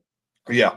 So what we're doing right now is we're bringing up a question, and I'm not taking credit for this quote. I pulled it off of Twitter somewhere, but it's like, why earn the right to play for a championship just so you can earn the right to be punished for losing it? Like that's kind of what's going on here. This is the problem. The conference championship needs to matter. It needs yes, but it cannot be an automatic bid. Completely agree. The playoffs, let's keep them at 12, whatever. The playoffs should be the 12 best teams. Did the winner of the Big Ten not make the top 12? Then the winner of the Big Ten is not fucking in. Yep. There. I'm so sorry, Big Ten. I'm so sorry that your best team couldn't be in the top 12 this year. So sorry, mid-12. Exactly. So sorry. But the rankings are a sham as well. Or do they do rank? Absolutely. Again, the only reason Arizona State and Iowa State were ranked as far as they were was to make sure that one of them got in. Yeah. Do we agree with this? I kind of feel like 7, Ohio State. I think I think Robert was on the same page too. I think Tennessee deserves a home game, but they're not going to get it. Yeah, no, I disagree with this, Jim. One of them is not getting a home game. The other one, Tennessee, is getting the other home game. You think so? Wow. I do. Yeah. I disagree. I think TCU drops below Tennessee. I think SMU and Penn State are below Tennessee. I think Tennessee gets number 7. And then Penn State goes to Tennessee. So you think Penn State drops all the way down here? Yeah, I think Tennessee is going to host like this? Yeah, Tennessee's going to host. SMU's going to Ohio State, and Penn State's going to Tennessee. Because they have to spread the money around. So they cannot give the Big Ten 2 hosting, 3. No, bowl game, that's a bowl game. But they will not give the Big Ten 2 of the hosting spots in the first round. Then why would they do that for the SEC? SEC, but by all metrics, is mediocre this year. So I don't think it's them giving it to the SEC. I think it's Tennessee not deserving not to have one, and Texas is just too high up. I think with the SEC this year, I think it's a coincidence. I don't normally agree with coincidences, but I think this is a coincidence. I don't agree with you. So you think Penn State hosts? Well, and so this is the other issue. This is the other thing. Again, this is all about money. Okay. It is going to be 20 degrees in those stadiums. So you think Penn State hosts over Ohio State? Yeah. And Ohio State goes to Tennessee. I think that loss to Michigan is egregious enough that Penn State does not fall behind. So I thought the same thing, but Alabama's still in the talk. So who gives a shit what I Not think? Anymore. Not with Clemson winning. Now they can go on and get. But just fucking yeeted them. But this is the thing. So they're not if you've got a bunch of games with 15-degree weather. With 15-degree weather, with snow everywhere, people aren't going to go. Even if it is, let's do a whiteout for Penn State. That'd be cool. 20 degrees. Bro, you know what? They should all do their specialty. Oh. Yeah. Rubber have to go? Well, they should all do their specialty. Like I'm probably too fucking loud. I'm probably waking up his entire family. Yeah. Tennessee should do like their blackout for it. Mm-hmm. Absolutely. Everyone should do their their most special fucking thing that they can. That'd be that's why I still think the number 5 spot's the most coveted spot in this whole thing. I really do. I like being at number 2. I mean, I don't hate it, but I would also like to have a home playoff game at Stanford. Look at this. Stanford. Look at this whole side. Look at all of that. Yeah. Shit. bro. Which means if Georgia wins the whole thing, if We we're just put if we Georgia end up right being there, right now. Yeah, if we end up being right single about one of this, this team scare me. yeah, if we end up being right about this and Georgia wins the whole thing, everyone's going to go, well, they just rigged it so Georgia had an easier side. Well, yeah, we had the toughest freaking regular season schedule. Yeah. Anyway, I know we're not that getting back because to- I say, computer crashed. And I woke up his whole family. Gotcha. Bye, Robert. Did you? Well, he said, and that. I assume that I was me see. making Yeah, a joke yeah, about waking them up. You're all good, buddy. You're all good. But yeah, you I can think jump back in. We'll bring you back. I think this is probably what happens. I think Tennessee and Ohio State is pretty much a lock. I think that's about right. I really do. I think SMU would drop behind Ohio State. In fact, this makes SMU losing. I actually think this might be too much. Swap SMU in Indiana because that means SMU drops 1 for losing their conference championship.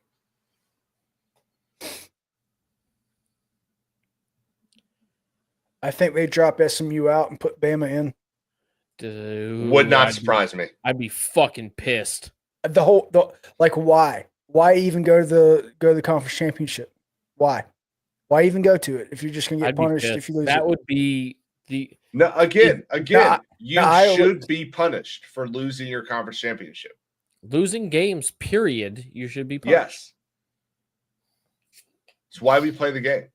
Correct. But it's an extra game.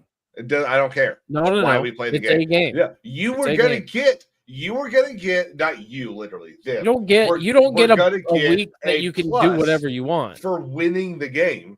So you get a negative for losing it. This is not the SAT. And you know the issue with the automatic bye? Okay. The automatic bye is the issue. They shouldn't be in the equation. Absolutely. Yes. These guys should. And they're not going to be here, but you know what I mean. Arizona State. So here's the thing. Boise maybe ends up in the top 12 after everything. They earn their way in, I think. Yeah. But Arizona State. Not to a 3 seed, but they earn their way in. Arizona State, Clemson, Ohio State should be out. Because Ohio State lost at the end of the season to Michigan. They should be out. And then I'm going to flip that and say South Carolina won 6 games in a row, beating 3 ranked teams, beating bowl-eligible teams, playing ranked teams who are still in the current top 25. Beat the ACC champion. Yeah. On the road. They should be in. That should matter. But it won't. We won't move a spot. We just beat the ACC champion a week ago. Yeah, that should count for something. You've got somebody who is in, and okay, would Clemson be in without the automatic bid? I say no. No, they would not. I say no. It would be that would open the door even more. So without the automatic bid, you'd have 2 teams that would be out. Without the automatic bids, it would be. Clemson could potentially play 18 games this season. Shit. Yeah, I mean, fuck that, dude. That would suck. Yep. Because if they don't get a bye, they're going straight into. In 2 weeks, right? All right, let's play this next out. week, isn't it? Let's play this out. What you call it? No, it's Army Navy next week. Yeah. The Army Navy is always by itself, right? That's like a rule of football. It's a standalone. Yeah. And then on the 20th and the 21st, we have the first round. Let's play this out, guys. Texas, Clemson. Who do we got? Texas. Is that the? Do you think that's close? Do you think that's a close game? I think it could be. I think it could be a very close game. I think it certainly could. But at DKR, it's Texas. I think Notre Dame, most likely.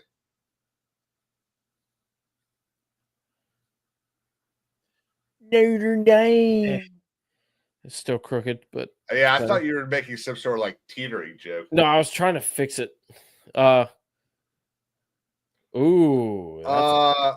so I think we can all agree that Penn State Indiana is the most watched game of this of these 4 games, right?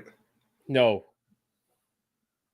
Oh, I think I'd be curious as shit how Penn State and Indiana because I think they're both super soft. They're both terrific matchups. Penn State, Indiana, and Ohio State, Tennessee. Yeah, these are great matchups. Fantastic games. Actually, Texas and Clemson's that's a good watch too. This could be competitive as well. I think Notre Dame can take Jim, when we're done with all this, you need to send the link out to the CFP and just tell them this is how y'all need to do it. Uh-huh. I think we cracked it right here. I think I did something special here. Who do you got here? Which one? Penn State, Indiana. At Penn State, probably a whiteout in the cold in Pennsylvania on New. I would go with Indiana because Penn State did the same thing against Ohio State and they lost badly. So I got Penn State. Now they did do them a disservice by not making that a night game. I got Penn State. Penn State fought their ass off against Oregon today. I got. You know what? That's a fair point. Penn State didn't give up for a second. So I think they played their ass off and they left it all on that field. Yeah, I think they go the rest of the time with a chip on their shoulders, and that chip can be worth about 10 points. Yeah, I would give it 3, but yeah, give it 3. That's a Big 10-3. Okay, we'll split the difference to say a possession. Okay, very well. God damn. Should we get the coin flipping app for this one? Nope. Give me Tennessee. At Tennessee, absolutely. Give me Tennessee. Ooh. What does the comment section think? Do you know what the SEC's favorite pastime is? Home games? Beating up Big Ten teams. Beating Ohio State. Do you know that hang on, has Georgia lost to Ohio State in the last decade? No. Never, actually. Okay. Do you know who I could be wrong about this. Almost, but they missed the kick. Yeah, it used to be true. I don't know. I've missed a couple bowl games. Do you know who the only SEC team to lose to Ohio State is? Vanderbilt, maybe? Arkansas. Damn it. Fucking Walmart. I think it was a 2011 bowl game. They lost to Arkansas. They lost to Arkansas, lost to Ohio State. They are the only SEC team to lose to Ohio State. Wow. Or at least in 2012, they were the only SEC team. Modern era. Yeah. Let me say these quarterfinals are blowout city. Yeah. Georgia blows out Penn State. Oregon blows out Tennessee. Texas blows out Arizona State. And the only close score. I don't think so. I think Arizona State might get – Arizona State's a good ball club. That was a good game today. Yeah. Against that was a 12 teams. Against Big 12 teams. Yeah. Look, I think I'm not giving Texas by any score in that game. I think that's going to be like a 2 to 3 point spread. Really? Wow. Yeah. I think so. Here's the thing. I think it's going to totally depend off of that Texas Clemson game. Yes. If Texas wipes the floor, I think they're boom. They're to the moon. They're gone. If Clemson keeps it close and Texas kind of has to go, oh my God, what do we do? And barely wins, I think Texas gets wiped. All right, what's DG? The Amish freight train. I love that. Arizona maybe you make that into a flag. Oh, scatterboo. Yeah. Arizona State can run the ball. Better come ready to stop the Amish freight train. Scatterboo. He's Amish. It's funny. See, get it. He's been drinking. It went over my head. Yeah, more like around it. We need to settle this. Who do we got? Texas. I mean, we can flip a coin. I'll flip the coin. Yeah, I would do the coin. I got Arizona State in that. I leave it to the coin. All right, who's getting tails? What the hell is Matween? Come on now. What is Arizona State's Sun Devil? Devils have a tail. Yeah, So sounds great. All right, fair enough. DGD says Texas. Arizona State. DGD is wrong. Yep. Arizona State. Boom.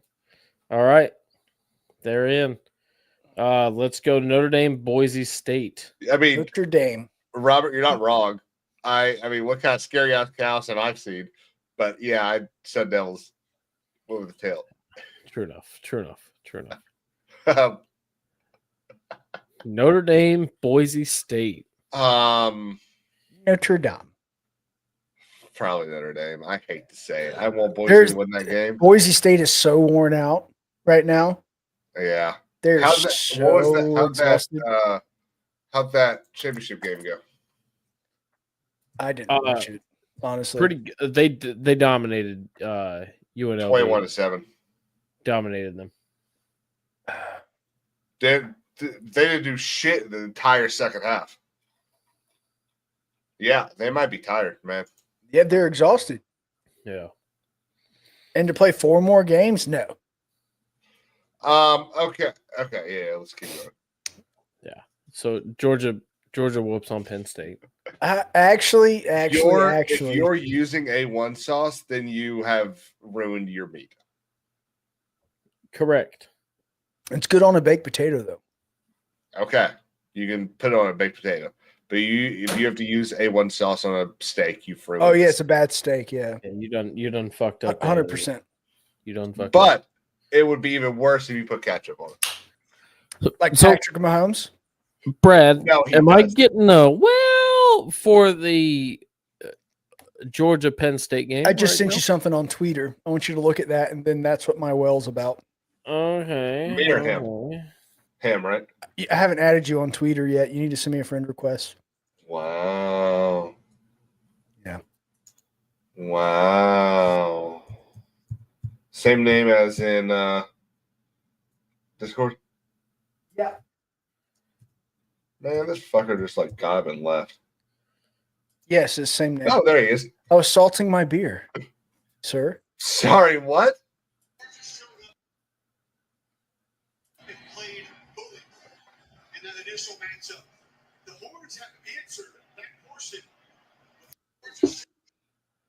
Beer salts. Yeah. I don't get it. So he's motioning it's bad.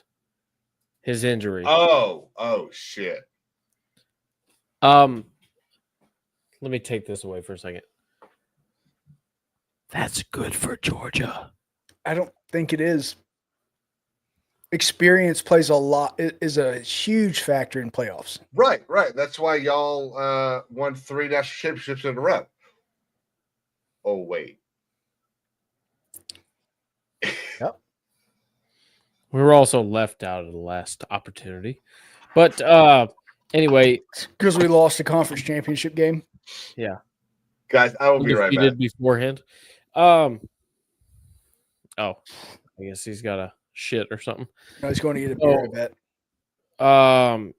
Yeah. I think that goes well for Georgia, to be honest with you. I mean, I think they'll win, but you know, who knows? It's hard to do this as a fan. It's hard to predict Georgia. I might as well just say they're going to win the whole damn thing. You know, we are fans. That is a very heavy part of the equation. If you're watching this show, understand something. We're fans. We're not. I've got the shit back here. I try to take my bias out of it as much as possible. Yeah, but at the end of the day, we know our team. We look at our team. Now, if their defense, and if Georgia's defense plays like it did today, or has the past, 2 or 3 games like that, I'm not really concerned. But anyway, I just think Penn State tends to shit the bed against good teams, and on in Atlanta in the Dome. Yeah. In the Benz. In the Benz, not the Dome. Excuse me. Sorry, Oregon, I'm from the old group. Oregon and Tennessee. I mean, I can see it either way, honestly. But give me Oregon.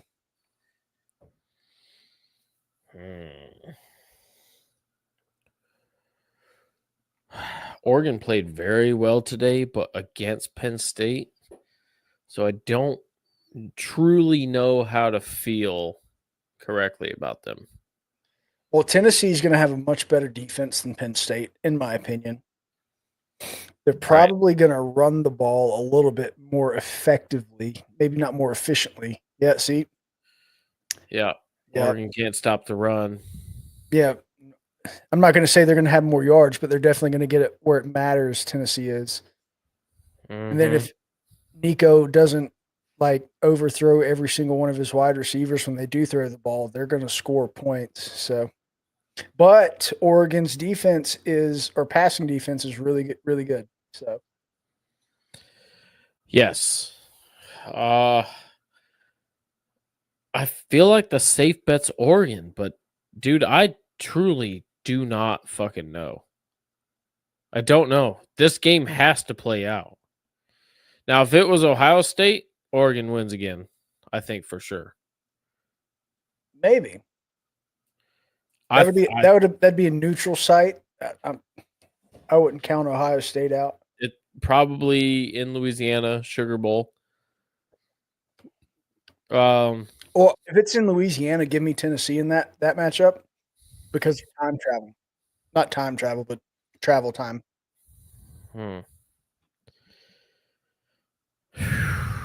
How many games has Oregon had to come all the way across the United States to play in this year? Did they go to Southern Cal or no? Well, that's not all the way on the other side of the country. That's just a couple hours south. Oregon had to go. Oh, fuck me. Yeah, you're right. Yeah. You're right. Geography. I mean, they had to quite a bit this year then. Yeah. So if it's close to Tennessee, like if it's on the East Coast or Louisiana, give me Tennessee. Interesting. Oh God. I want Tennessee to win it, so we're gonna go with Tennessee to get the win and knock Oregon out. So then we come down to the semifinals. I still think Georgia's undefeated against Notre Dame. I agree. And I don't think Arizona State is going to beat Tennessee. Rematch. A second rematch. And Georgia has Tennessee's number. In Atlanta? Georgia is not. Could you imagine that environment? A Georgia-Tennessee game? Would it be bigger and better than the Georgia-Alabama in the Benz? No. You don't think so? No. Be about the same? No, bro. Alabama fans are nuts, and they pack out that stadium every time. Tennessee fans are as well. It would be electric for sure. It certainly would. Tennessee fans would be very excited to get to the national championship. Don't get me wrong, and Georgia fans will be there as well in the state of Georgia. I don't think more. Probably on par, though. Probably on par. I wouldn't say more than Alabama, though. Alabama fans are fucking, especially when it comes to national championship, they're also very practiced in it. Tennessee hasn't dealt with it since the 90s. So it's been a while. Yeah, I agree. Yeah. Could be fun. I'd like to see this bracket play out. Mm-hmm. But say Oregon won. We can assume Oregon beats Arizona State. Yeah.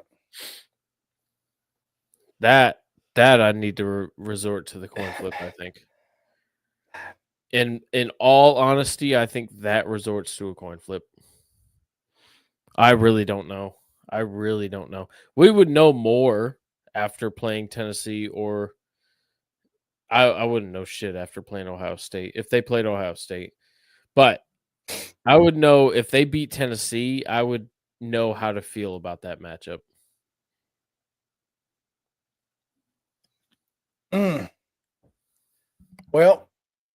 what information we have now with Dylan Gabriel being an elusive quarterback, but he's left-handed, so I actually think that plays into Georgia's favor. Because We've seen that before. Yeah. Well, we also have Michael Williams coming off that edge. So. And Chaz right there with him. Or no, wait. Yeah, anyway, it could be good. It could be really bad. They could probably, I don't know. I would pick Oregon right now. Wow. With the information I have in my head. Yeah. Really? Yep. I could certainly see that. I am not going to drag Oregon down to that bottom spot. Not going to do that. I'm not going to do it. What are you talking about? If it came down to this.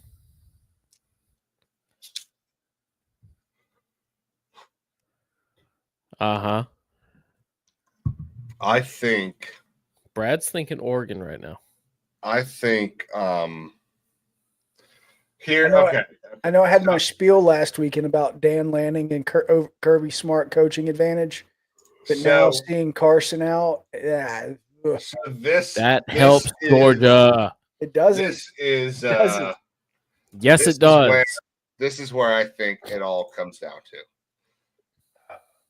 That helps Georgia. I don't think it does. Listen to me. This helps Georgia. I'm telling you right now, we are a better team behind Gunnar Stockton. You want to know something? You want to know something, Jimbo? Ooh, Fisher. I 100% agree with you. I think Carson Beck is a liability for Georgia. Boom. That's why we struggle every single first half. I do not watch a lot of non-South Carolina football, but I have heard nothing but the two of y'all bitch about Carson Beck and his inability to pass this entire season. The dude, in fact, let's use numbers. He's got like 2,800 yards. 2,800 yards. Solid season. Lenora Sellers out for a game and a half, has like 2,200. And he runs more than he passes. Yeah, but Carson's got Carson Beck leading TDs. So I mean, it's 12 interceptions. He leads the SEC in interceptions. Yeah. Yeah, we that's why you heard us bitch about it. He also fucking hell. Taylor Greed leads the SEC by a lot in stacks. Mm-hmm. Fuck.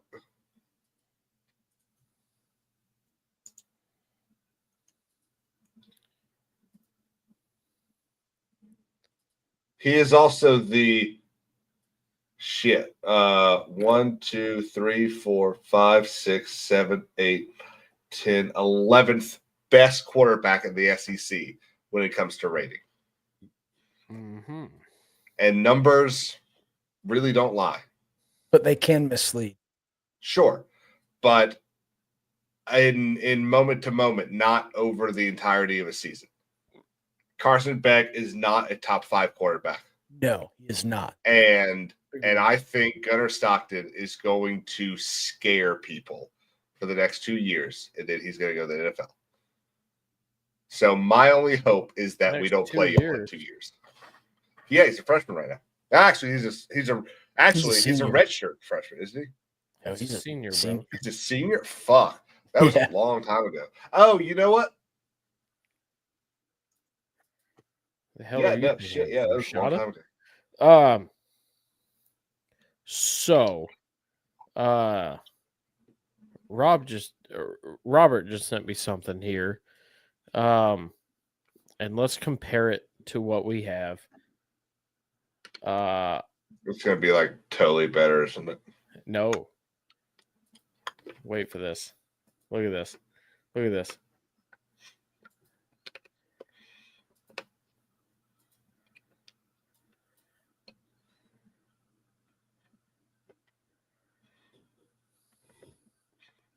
Is this exactly what you have? Exact same is what we have.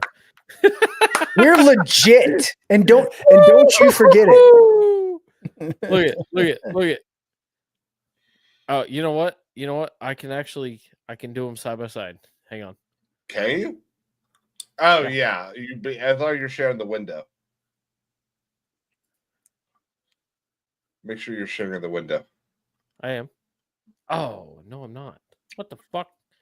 Hang on. Share the screen. Boom. Hey, he's back to standing up. Yeah, I had to go get medicine too.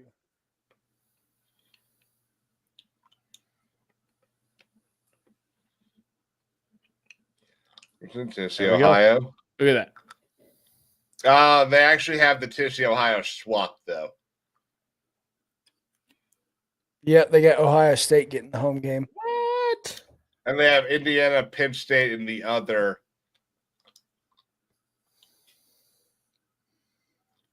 They have them down here. Yeah. Interesting. Either way, close. We got the matchups right. Yeah. Okay. Yeah. We got the matchups right. Bro, that's pretty close. And who is this from? This is CBS Sports. CBS is putting this out. Wow. Bro, that's honestly, I mean, it's not that like crazy to think. I mean, I think we're pretty close to what we're looking at here. I like the conversation that we had. I don't think Ohio State would jump Tennessee. I don't see why they would. They shouldn't, in my mind. And Penn State should not be number 6. Just because they currently are ahead of Tennessee. And they did both play. Neither of them played today. But again, I think at the end of the day, I think Warde Manuel is going to have some sort of statement to walk back what he said about no one moving. Damn, you're right. They are ahead of each other. Fuck, I didn't have that right. Okay. No, but I still think Warde Manuel was talking about the teams below Alabama. I don't think he was talking about the teams in the top 12. Yeah. Now, I do not see Penn State pushing Notre Dame. I can't see that. I truly don't see that.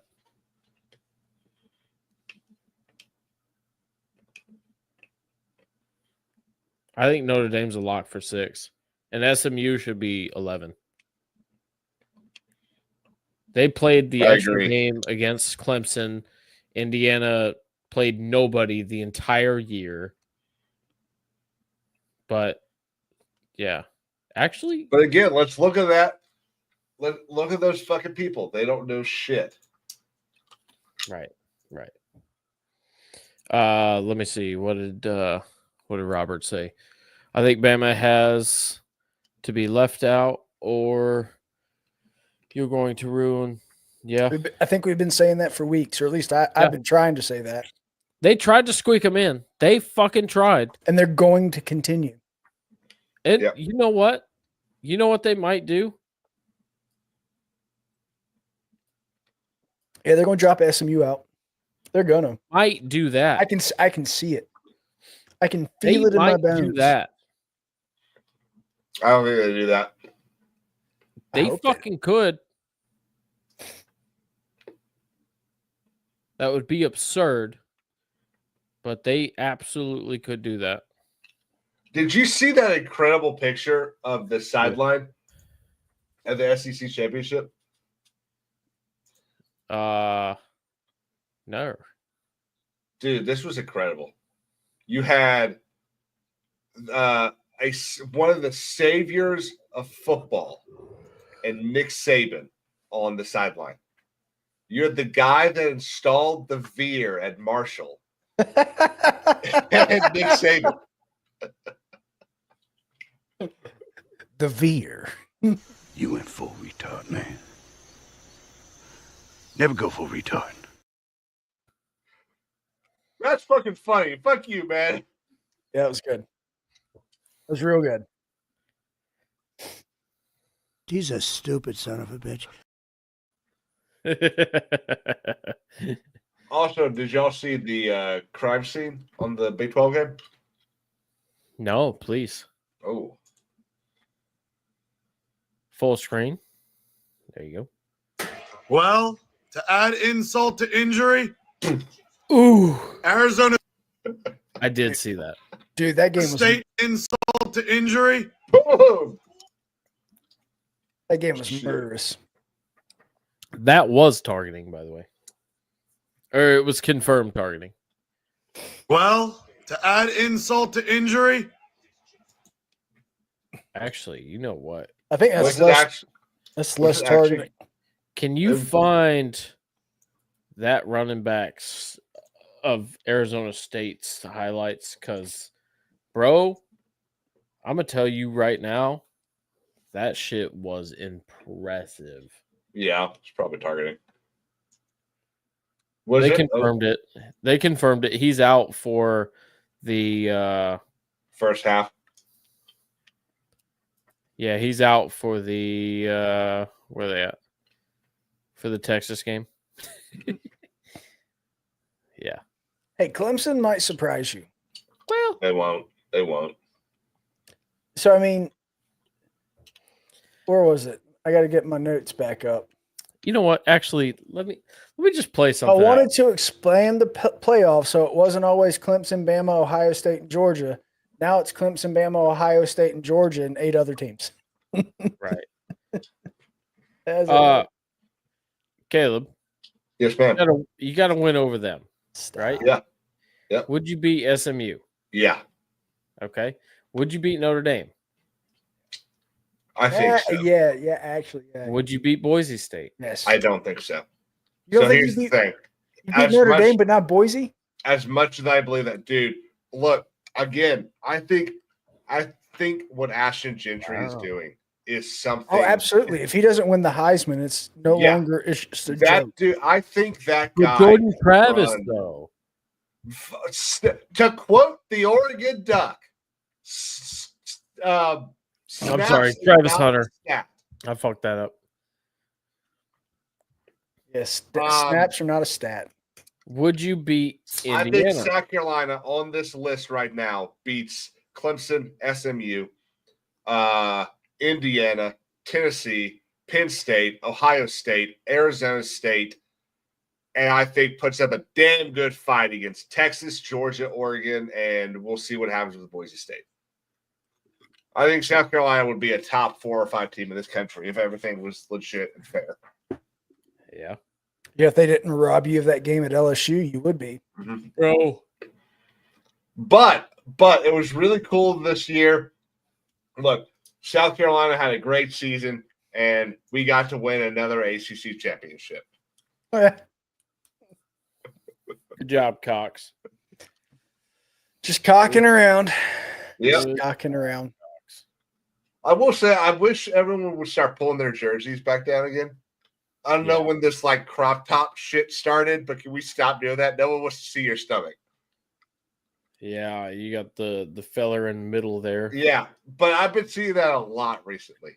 Yeah. They're hot, you know, they don't give a shit. Cocks are hot, man. Did you see what the ESPN commentator said after the Big 12 championship? No. Well, that was fun, but we'll head to the heavyweight matchup in Atlanta now. So the question is, did Game Day get it right? I was asleep. I didn't watch it. They went to the SEC championship. I stand by what I said earlier. By both teams looked like they didn't want to be there. As far as like watching game wise, that game was very stressful as a fan to watch. Yeah. And it was very low scoring, and there was a lot of errors and what have you. So I think them going to the Big Ten championship would have been a better game. So I still think that the correct game last week to pick for this week would have been UNLV. I think they should have gone that game. Well, if they would have done that, they could have done both. Yeah. But I think they should have gone that game. I think it should have been a Friday game. Whether you put it at noon, Saturday game, whether you put it at noon or 8 o'clock, I don't care. But it should have been, because I think one of the purposes, and it's why I really agree with Brad about the whole, during those first couple of weeks, you should 8 weeks. be going to First 2 months, go everywhere. Yeah, go anywhere. I think the it doesn't have to be the best matchup. Everyone's going to watch that game no matter what. Yeah. But you should be going to interesting matchups. That Miami Cal game, as much as I think it was kind of dumb to get for that matchup to even exist, is an interesting matchup. And I'm glad Cal got to experience game day. Yes. I got to experience game day in 2010 when South Carolina played Alabama and beat them. And then in, I think it was 14 when we beat Georgia. It was an awesome, or 15 actually. It was an awesome experience. We don't have to talk about that game. Yeah, I know. It was an awesome experience. Got to do it again with LSU this season. It was awesome. But there are so many teams in this country that have never experienced that. And I think that now, does that mean that they should have to go to, 2-5 South Dakota State? No. But there are too many cool places to visit. The first 8 weeks of college football, you should go anywhere you can. Mm-hmm. Yeah. Except for like if you picked your playoff bracket, stop going to Notre Dame. And the two teams that you think are going to be in the national championship or playing during the season, don't go to that game unless it's in fucking November. Like, everyone's going to watch it anyway. Go see Boise State and somebody. Go see, hell, I don't know. Go see fucking go to State. Go see SMU play. Counter to a lot of our points this season, though. So on whether or not they got it right. It does and it doesn't. Because at the end of the day, I think there's two different sides to being a fan of game day. It depends on what your now middle of October, that's when you start going to like, hey, this is a top 10 matchup. We're probably going to go to this game. November, like, hey, this has playoff implications. We're going to go to this game. I also think it's dumb to go to the same thing every single time. How many times have they gone to the Iron Bowl? A bunch. Yeah. Why? I think Georgia had 5 game days this season. Yeah, no. Oh no! How many? Please, how many times has SEC? I know 2 years in a row now. How many times has the SEC championship had game day? Too many to count. But to that point, here's the thing. What conference is the most relevant? Okay. But to Brad's point, in mid-October forward, you focus on what's the most important about the playoffs. The most important game this weekend for the playoffs was SMU Clemson. They should have been in Charlotte. Fuck Clemson. They should have been in Charlotte. You know what? Let me pose this to you. I agree. Let me pose this to you right quick. If Notre Dame had to join a conference, and the conference they should join is obviously the Big Ten, right? Mm-hmm. Where would they be now? They'd be out. They'd have lost to 3 teams, and they'd be out. They'd be 9-3. I think they'd be 8-4. 8-4. Okay, I mean, I think they would have lost to Wisconsin. He was trying to be nice. They just opened the cathedral. Leave him alone. No. Come on. They beat a shit USC team. Like, we didn't play them. Yeah, good one. But no, they just no good. No good. Real quick, y'all heard what the UNLV quarterback said? Yeah, I couldn't even find Boise on the map. Yeah. So this is what they did after every single touchdown. I think interception too.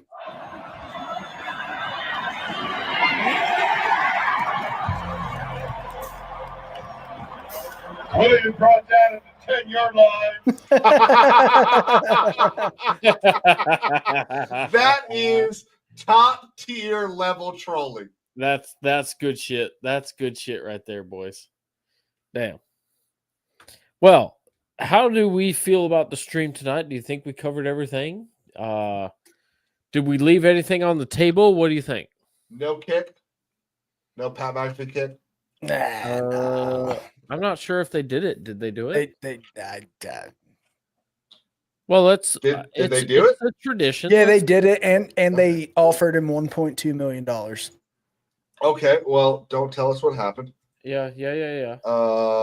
It's a tradition. We did miss that. We got Tradition. Also, he attempted the troll again, but he ended up picking the dogs. Well, Pat so this McAfee thing when was the he only started one. doing it, I was like, "Hang on a second, y'all, you're not gonna do this 2 years in a row, are you?" Yeah, I'm surprised the amount of Georgia fans that went with it. Yeah, I right. would have kept my I was like, fucking mouth "Hang on, shut. Like, I think he's nope. ready to fuck y'all again. Yep, nope, not getting that out of me again. Yeah.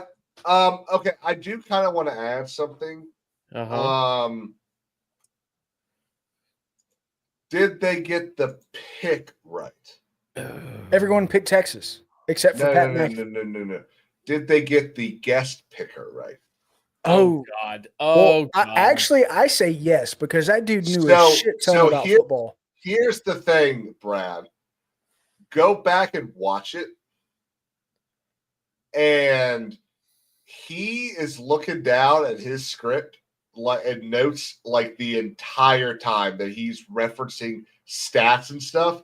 I get that you've got that stuff written down, but dude, if you're the ball knower you can rough off stats.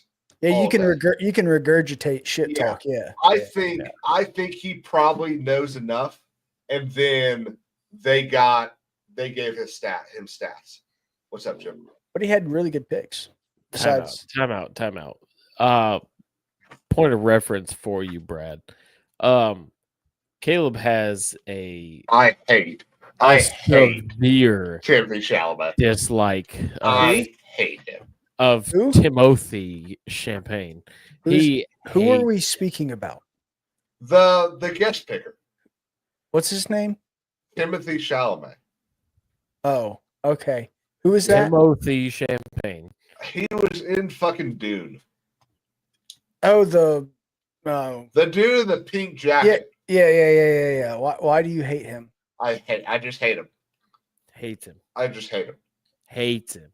Loathe entirely, if you will. Loathe entirely. Great use of the English language, by the way. Indeed. So this was the guy. Yep. We got little Peter, right? Yep. He's a sweet boy. He is, isn't he? I love a nice golden retriever. Knew he was doing that before they started. Corbin, for the good of Texas, hook him for $200,000, $400,000. This guy sucks.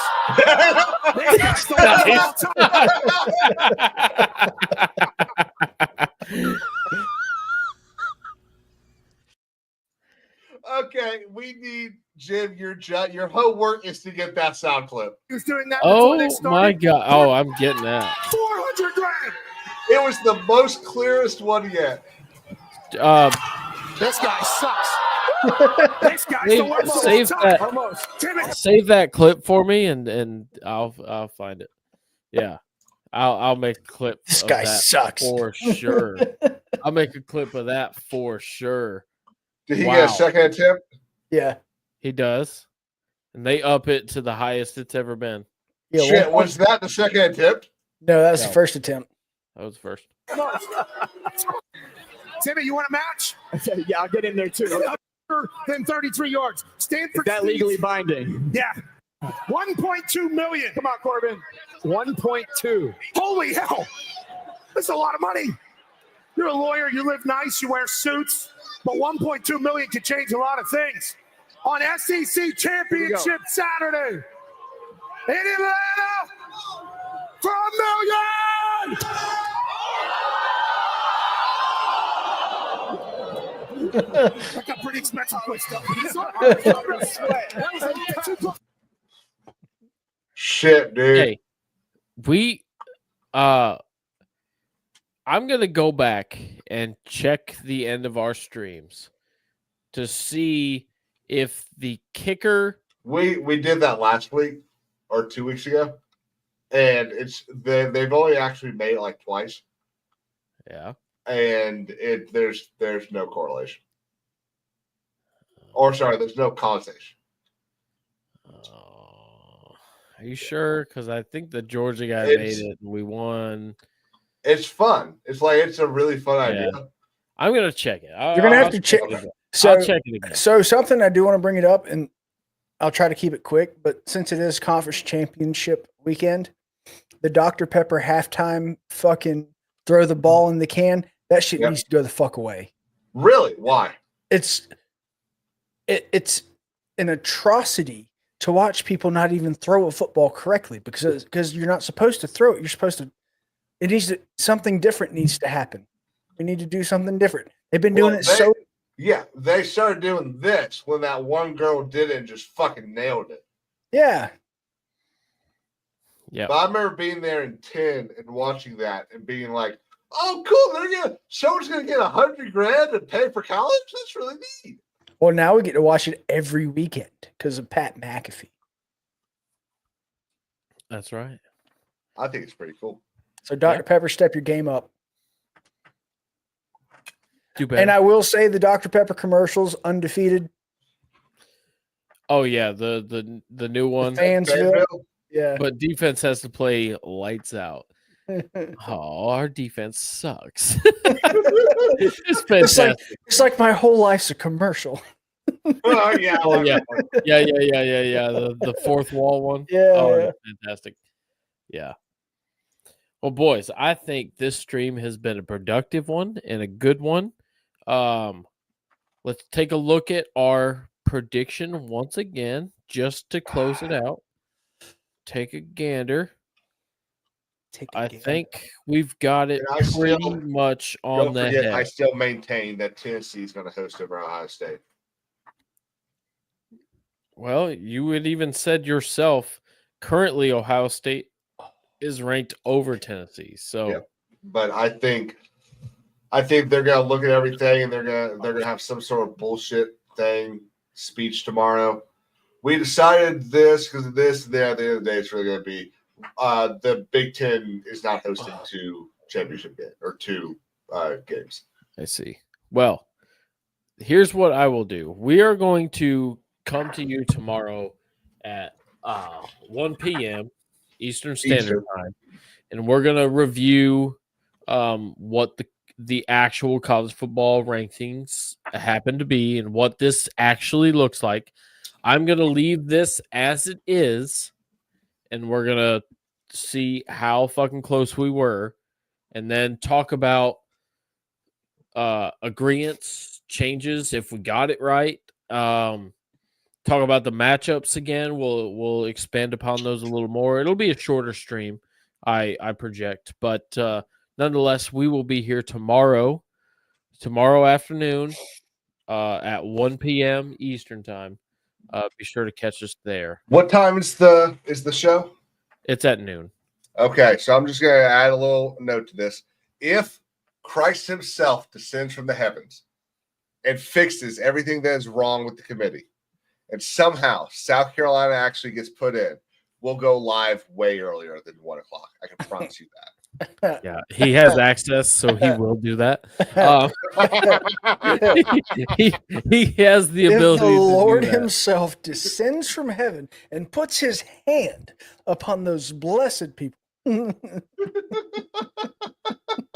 Yes, absolutely. Gentlemen, pleasure. Yes.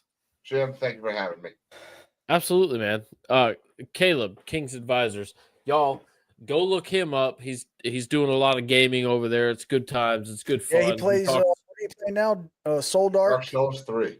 Dark Souls. Yeah, he's Soul playing the Dark number Souls. 2. He plays it during college football. It's a great thing. Great time. Wild. It's wild. Hey, all I'll say is South Carolina is 6-0 in my streams of that. So he's doing. Have you beaten it yet, or are you still like? I beat the first two. I'm on the third one now. Yeah, you hadn't beaten it yet, though. No, not the third one. Nope. It's not a replay. You're playing it through. Yeah, fresh. first time. Yep. Oh. Well, boys, this has been a fantastic stream. Go check him out. You'll find us. You know where to find us. After tomorrow, we might do a little something after the first round, but you won't see Georgia play until New Year's. Nonetheless, I appreciate y'all watching. Be sure to like. Be sure to subscribe. Double check that you're subscribed because YouTube will fuck around and they will unsubscribe you. Just watch that. I've seen that personally with some of the pages that I subscribe to. But everyone recognize that Georgia is the SEC champion of 2024. We are going to the playoffs. We have the first round bye. It is a damn good time to be a dog. Everyone have a fantastic rest of your day, rest of your week. We will see y'all tomorrow and have fun. I don't even know what to play. We'll get the outro. Play the outro, Jim.